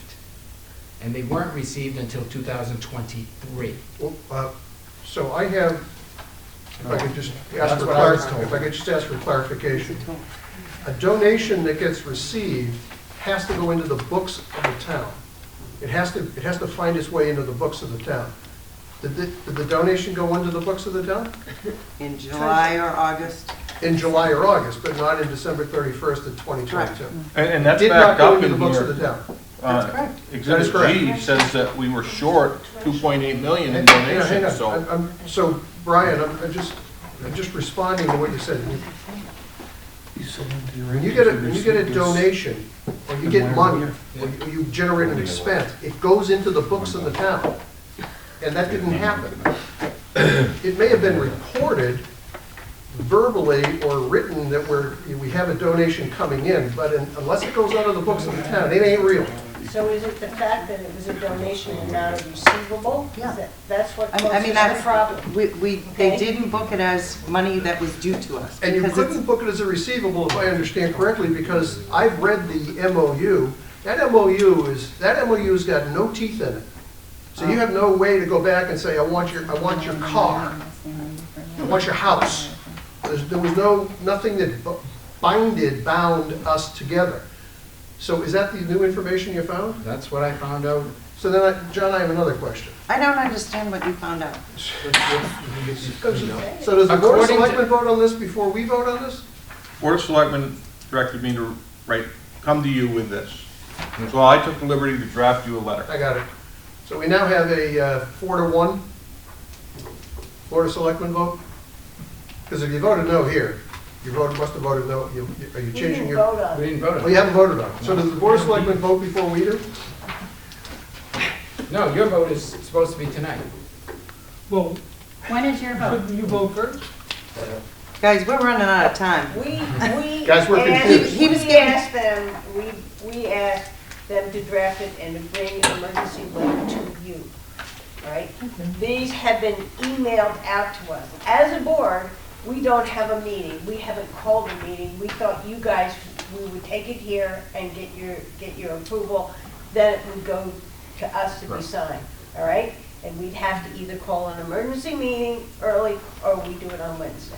That's the timing. So the board is saying, yes, we want to apply for emergency. Yes. Yeah, at the December 6th meeting of the Wolfeboro Board of Selectmen, Selectman DeShays made the following motion. Under the direction of the Board of Selectmen, the town manager will initiate procedures necessary under RSA 3211 for emergency expenditure and over expenditure. Motion was seconded by Select Board Member Linda Murray. The motion passed 5-0. So I took the liberty to start the process, which you should have done. The letter Absolutely. and all of the other backup documents. So I want to say, I'm not against this. I just am against us rushing into this exact letter. I think that parsing out some of the issues a little bit more and just having a little more time until Monday would be advantageous for those people who are elected in this room, because it's their signatures going on this letter. And I think with the backup and the questions I know that I have, I just feel uncomfortable right now, and being able to have more time and ask you more questions and get more answers, I think is helpful as an elected official. We're representing the citizens of Wolfeboro in something that could potentially be a difficult, sticky situation. And I think that it's not a lot to ask when we're given this on Tuesday to not even have 1 week to parse this all and look into it. I mean, we were given it on Tuesday to ask for it to continue till next Monday. I just don't see the issue. But the board can move forward and they can sign it. It just needs a majority. John, I got a motion. Well, real quick, I'd like to make a comment. I'm not against waiting till Monday. I'm against us drafting it. And if the selectmen can't act until Wednesday, Monday would be soon enough for the budget. You know this letter comes from us, It cannot be right? submitted without the, Well, but we could call an emergency meeting. tomorrow? We could have it one on Monday. We're in a meeting. But then if you haven't signed it, I guess we can sign before. It doesn't make sense, but if that's it, we're trying to get it. But if you all want to take a crack at making some edits or something, wait until Monday and give us a new version, or circulate it tomorrow. You know, I don't want to write. Brian, just a question. It's okay, you've got plenty of time. Bobby, is your concern that there's misrepresentations in this letter? Is your concern that there's not enough detail? Is your concern that the Department of Revenue would not approve based on this letter? That is part of my concern. My other concern is that we're asking to pull money from a place that might not be legal to pull the money from. And the backup that we have does not, I have a lot of questions. We don't even have the MOU in here for the actual, we have it for a different MOU, for a different warrant article a year prior with the Friends. And I just think the backup versus what we have here, I also think this is extremely difficult. When we could simply have a letter that potentially just states that really 2-line items. Here was our fund balance. Here was where we overspent because we didn't get the deposit. We have the money in there now. This is where we're at. I mean, I honestly would simplify it. I think we're more likely to get it approved through New Hampshire DRA. So, but we fought that battle. I said, here's our money. We got 2.7 million. They don't care. They only want to know what was in our fund balance. So you're trying to dig into the Pop Whalen 2.7 million donation. That is not our problem right now. It's the spending in 23. That's right, and I think that's what the letter should say. I think that, and I believe it does in the 7 votes. I think we have a lot of word salad in here that should be simplified. And I mean, you can be the majority and you can vote on it, and I won't sign it. And I guess my takeaway on this is, when in Exhibit H is the letter from New Hampshire DRA, and they moved our appropriations down based on $50 million. If I had the latitude to be able to use that full $50 million to be able to make up the 500,000, we wouldn't be having this conversation right now. But we can't. There's a mechanism to do it, and we're trying to look at that mechanism, and I do firmly believe that's why they have those enterprise funds listed as an option to be able to do it, because they look at this from the gross budget of the entire town. So, Does this have legal if review? you guys need more time. Does this have legal review, Jim? Yes. By who? Town attorney. So, I'm not sure I'm smarter than the town attorney. Yeah, I But you're the talked to elected official. the attorney for the commissioner, and that attorney told me to provide as much information as we could.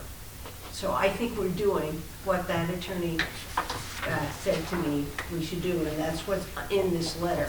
2 or 3 sentences are not going to do it. They want to see the material, and so. John, I think have a this is motion right I'd up. like to make. Go ahead, Bob. Go ahead, Bob. I make a motion that the Budget Committee sign this letter to the DRA that requests the over expenditure of the 2023 operating budget in the amount not to exceed $175,000 to be taken from the surplus in the Electric Enterprise Fund. Reference the letter of December 14th prepared by Jim Pinion. Yes. Is there a second? Second. Discussion? Does it tie your hands as to where that money would come from in the event it's needed? Does that motion tie our hands? Yes. I don't believe so. Because It he just said restates what's surplus. in the letter. It just restates what's in the letter. Yeah. And it has a date reference. So no, it does not. John, can we clarify this motion for Leanne? So I make a motion that the Budget Committee sign this letter dated December 14th, 2023 to the DRA that requests the over expenditure of the 2023 operating budget in the amount not to exceed $175,000 to be taken from the surplus in the Electric Enterprise Fund. And Paul, is that second good? I second that. Okay. So if I could, John. Discussion? Yep, discussion? What if there is a member or two of the Budget Committee that don't want us to sign the letter? Well, he needs a majority. Majority vote, just needs a majority. So I figured anyone that votes no is probably not going to. So in other words, all the people that vote yes would sign the letter, those that are opposed don't sign it? Is that what I'm hearing? Yep. Okay. And then one of the things that we're supposed to provide as well, as soon as we can get them, is the meeting minutes, which would reflect that vote. Okay. So, John? Yes, sir. So I read the note from the DRA that Jim just referenced a few minutes ago, and when I read that note, and again, I'm not a lawyer, we have a lot of them here, but I'm not a lawyer, but I think you've run it by town council. I think what DRA said is, you've got this portfolio of operations in this town, some enterprise funds, some general fund. That's your basket. You can go, they didn't say you can go do that, but they started out by saying, here's the breadth of your assets. Now, I assume that when they did something like that to say, there's the orchard, you can go pick an apple from whichever tree you want, you just gotta make sure you follow the rules to get those monies out of those enterprise funds. So, and I don't know how you do that, I don't know how Barry has to do it or you have to do it, but I assume there's a procedure to do that. And I'm sure the town council has coached you how to do that. So, I get back to what I said earlier. This is an ugly situation. There's a lot of things that we got to reflect on how it happened, but we are where we are, and it just seems to me that as long as we're paying Barry back, paying Eddie D back, we're not going to cause him to curtail projects. We're not going to cause him to raise prices, and we're going to do it in a prompt and timely way. If we have an event, that's how it's got to work. And I would say. I will vote to sign it. I'm surprised that, and I don't know what the right procedure is, I'm surprised that the Board of Selectmen would have not signed or not signaled, other than their unanimous vote the other night, just to construct a letter. I'm surprised that the Board of Selectmen, didn't say, here's the letter that we think you should sign, but, be that as it may, it sounds like there'll be one dissenting vote at the Board of Selectmen, so given that, I'm going to support this motion. I'd like to just make a comment before you sign it. We were handed this evening when we walked in. I don't know how many of you have actually read through it fully with being able to concentrate, because we got it right as this meeting started, and I don't think anybody concentrated through this letter. I just want to say that. I want you to keep in mind RSA 3212. I also want you to keep in mind that we work for the citizens of Wolfeboro. Unless I'm mistaken, and correct me if I'm wrong, not much has changed in this except for maybe this ending paragraph. So we got this Tuesday. The Along with draft all you of the got was backup. much rougher, I would say dramatically. But, I mean, all of this, In theory, it was the same one. But Yeah. the walk, to your point, the The walk, 7 points are the same. the walk that, yeah, The is the language may same. be a little bit modified. The only thing that was changed at the time on Tuesday, if you recall, we did suggest, we talked about that electric enterprise thing, Right. and it was suggested at that point to add it to the letter. Right. That has been done. In my view, we've had time to review this thing. Let's get off the pot. I'm going to vote no, and the only reason I'm going to do that is because every time we've gotten something, we've always sent it to the Board of Selectmen first Yeah. for their vote. And I see no reason it should be changed. I think I asked that question, John, and wasn't there a reason why it was coming to us first, Jim? So if I, And if I could add something else, I'd like to get something in writing from the town attorney that says this letter is acceptable to send to the DRA. I don't think that's too much asked. At least we'll have, if there's some mess ups and screw up, we can fall back on the town attorney's letter that says, hey, he approved this, we're not all attorneys, he's the man we pay $100 an hour for. That's where my problem comes in, and I agree with you, John. We need, I need that personally before I'm going to sign this thing. John, may I make a comment? I agree with what Paul said, except I also agree with what you said, and I would vote no for the same reasons. I'm concerned that the letter does not enumerate what the criteria are for granting this request and demonstrate that we comply with those criteria, that we meet those criteria. I think That's what I'd like to see. Well, I think that's what the lawyer's letter is going to tell us. Yeah, that's what I'd like to see. I think my esteemed colleague, that we always agree on things down there, would probably be willing to modify his motion to include a letter from town council and include kind of we're a little confused why the Board of Selectmen didn't sign it. We might get a snowstorm before town council sends us a letter. Oh, no, So I'm not going to adjust the You motion. know what, No, I don't know where Jim is, but if we need to call an emergency Board of Selectmen's meeting, we'll call that meeting. I'm sorry, we got out of step, and if that's what you needed. I'd like us to call an emergency, we can meet on Saturday, because we have to have 24 hours, if I am correct, so we couldn't meet tomorrow. What? And that we get it signed, so it'll be here for you on Monday. One more though, That's good. if town council has said this is good to go. Yes.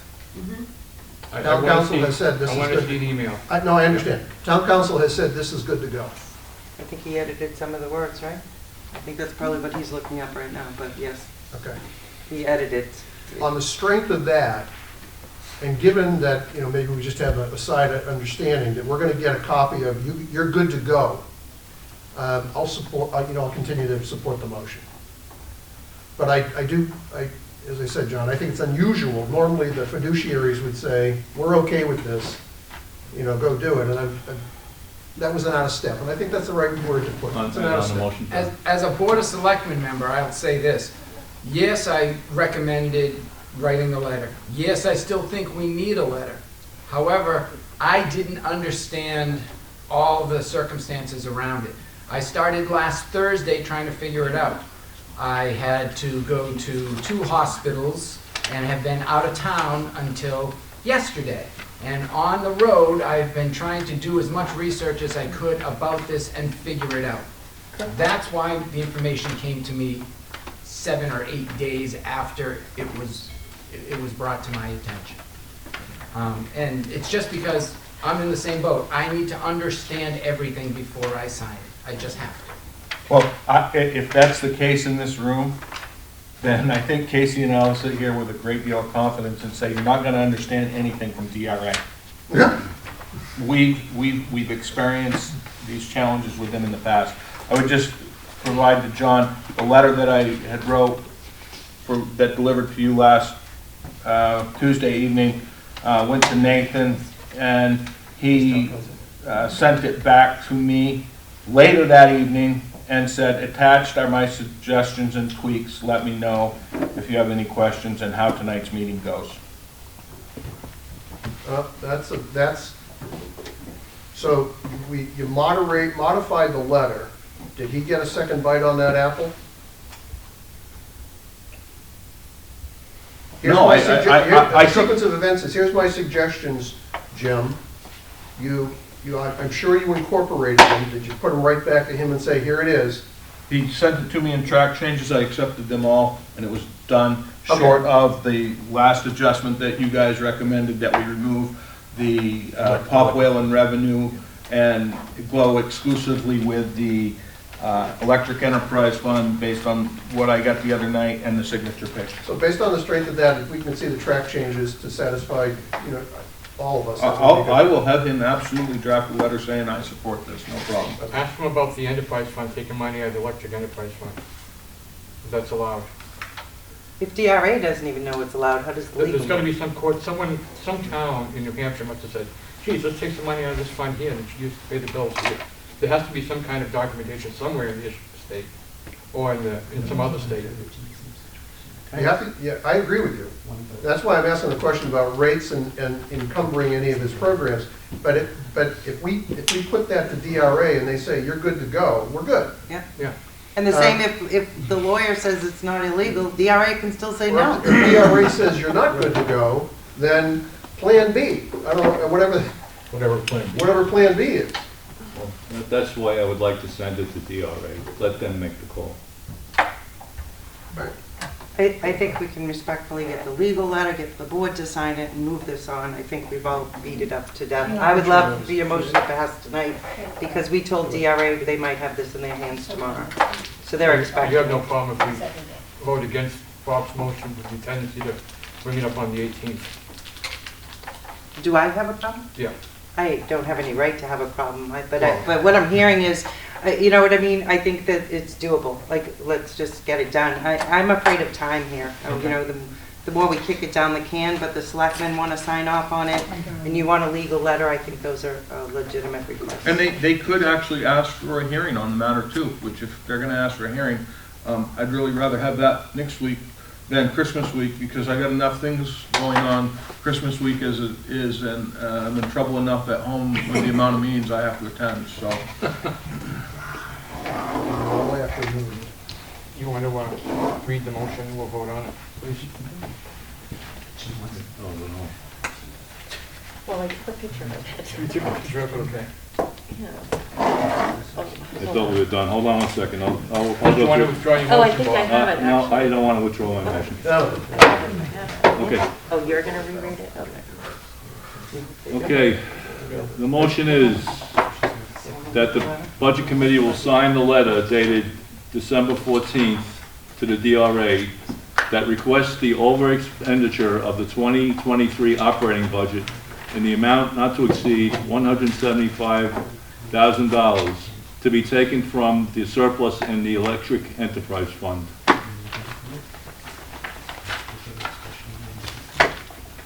Everybody understand the motion?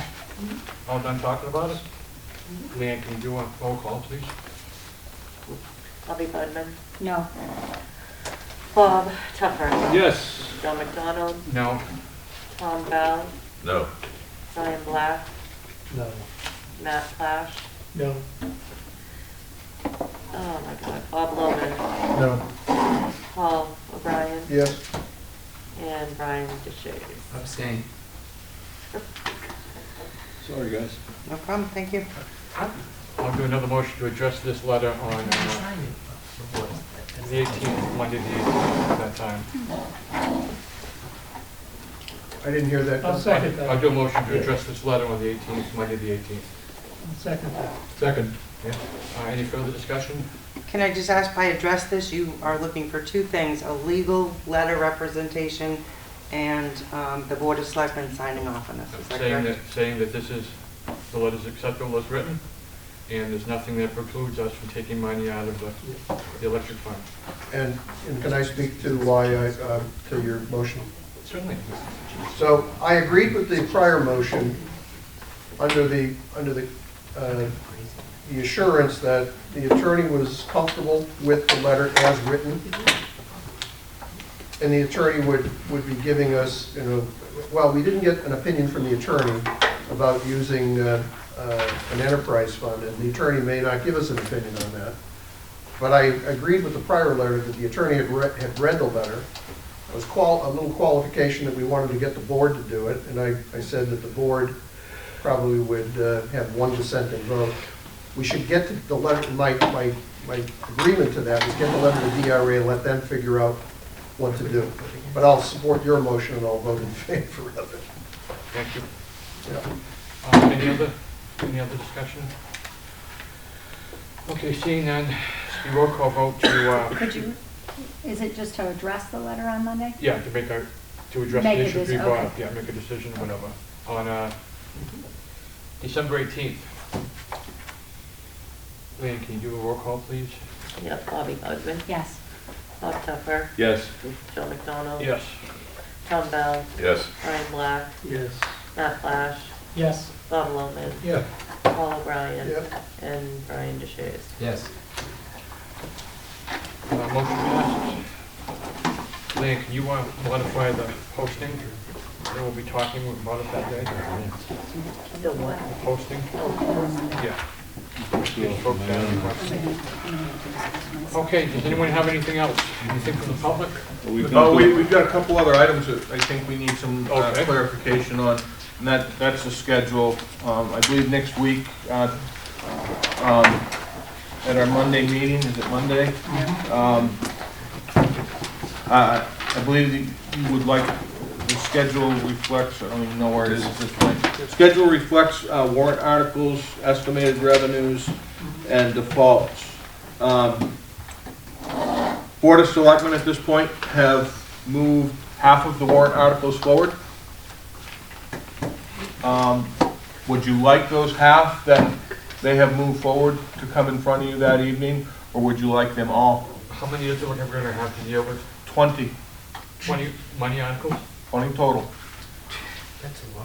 That's, last year we were in the 40 range, so. It's half as many. That's a whole lot better. It's not the quantity. And the dollar value of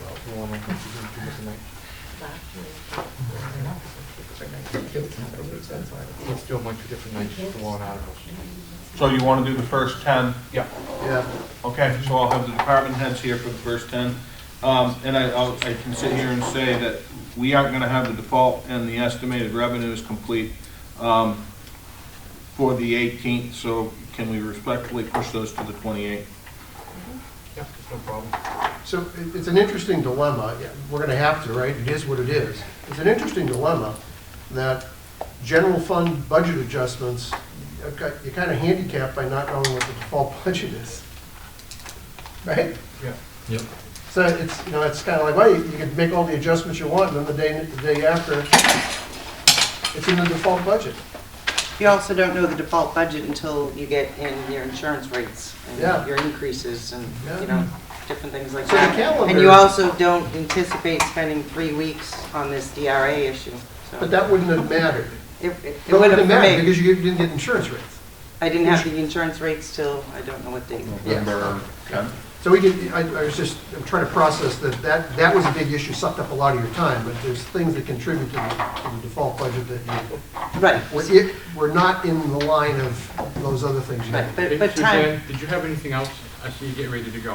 I just wanted to add that KC is the best finance director we've had in the town of Wolfeboro for the 20-some odd years I've lived here. She's efficient, she's organized, and so forth. So this isn't meant, my comments and my opinions are not meant to reflect on you. And I'll leave it at that. Thank you, Suzanne. I always I don't appreciate it. I reiterate that, and I don't take it offense at Yeah. anything. No, I know, but Okay. I wanted the public to know I that you are appreciate very, she's Jim's right hand, for sure. If she wasn't here, I wouldn't be here, I can assure you that. I mean, I'm sorry, go ahead, Matt. as some of you have witnessed, finance directors come and go, and we've had problems, so, Thank anyway, you for the nice words. good night. Good night.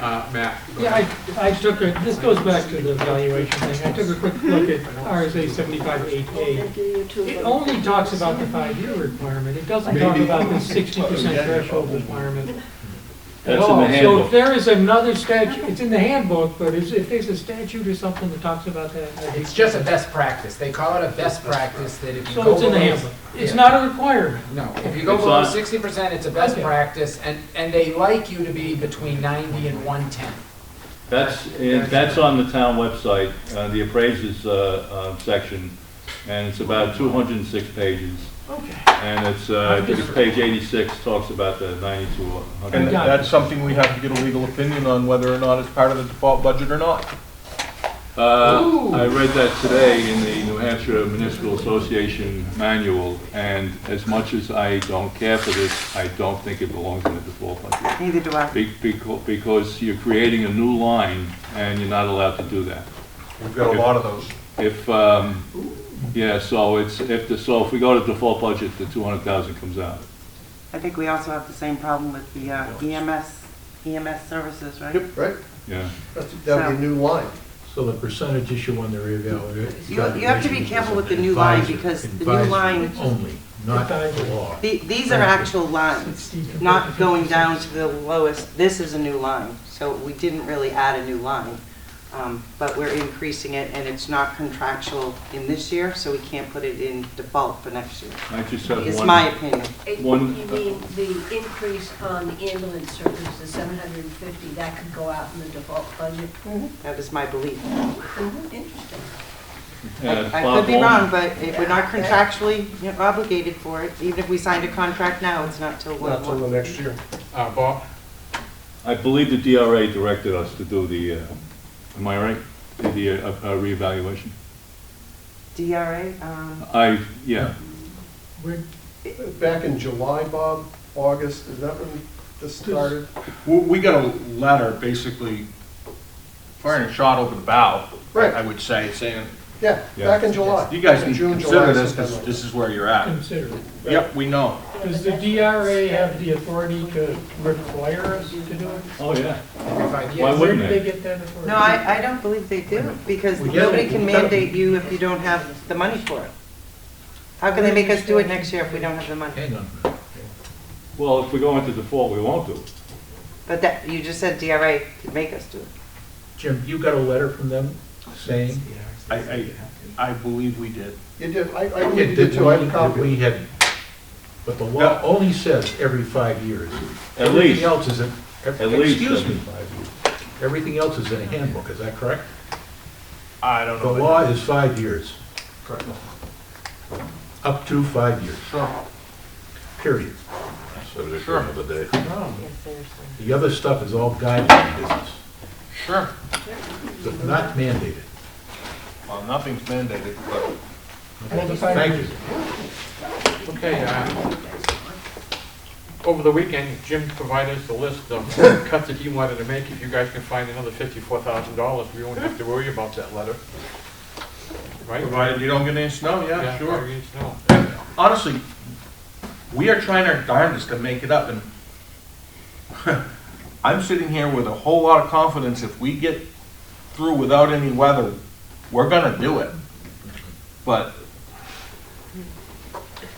Always need a backup plan. I also don't wanna be the guy to say, okay, it's gonna snow, we're gonna get 1.5 feet, don't come in until 6 o'clock. That's not gonna be me.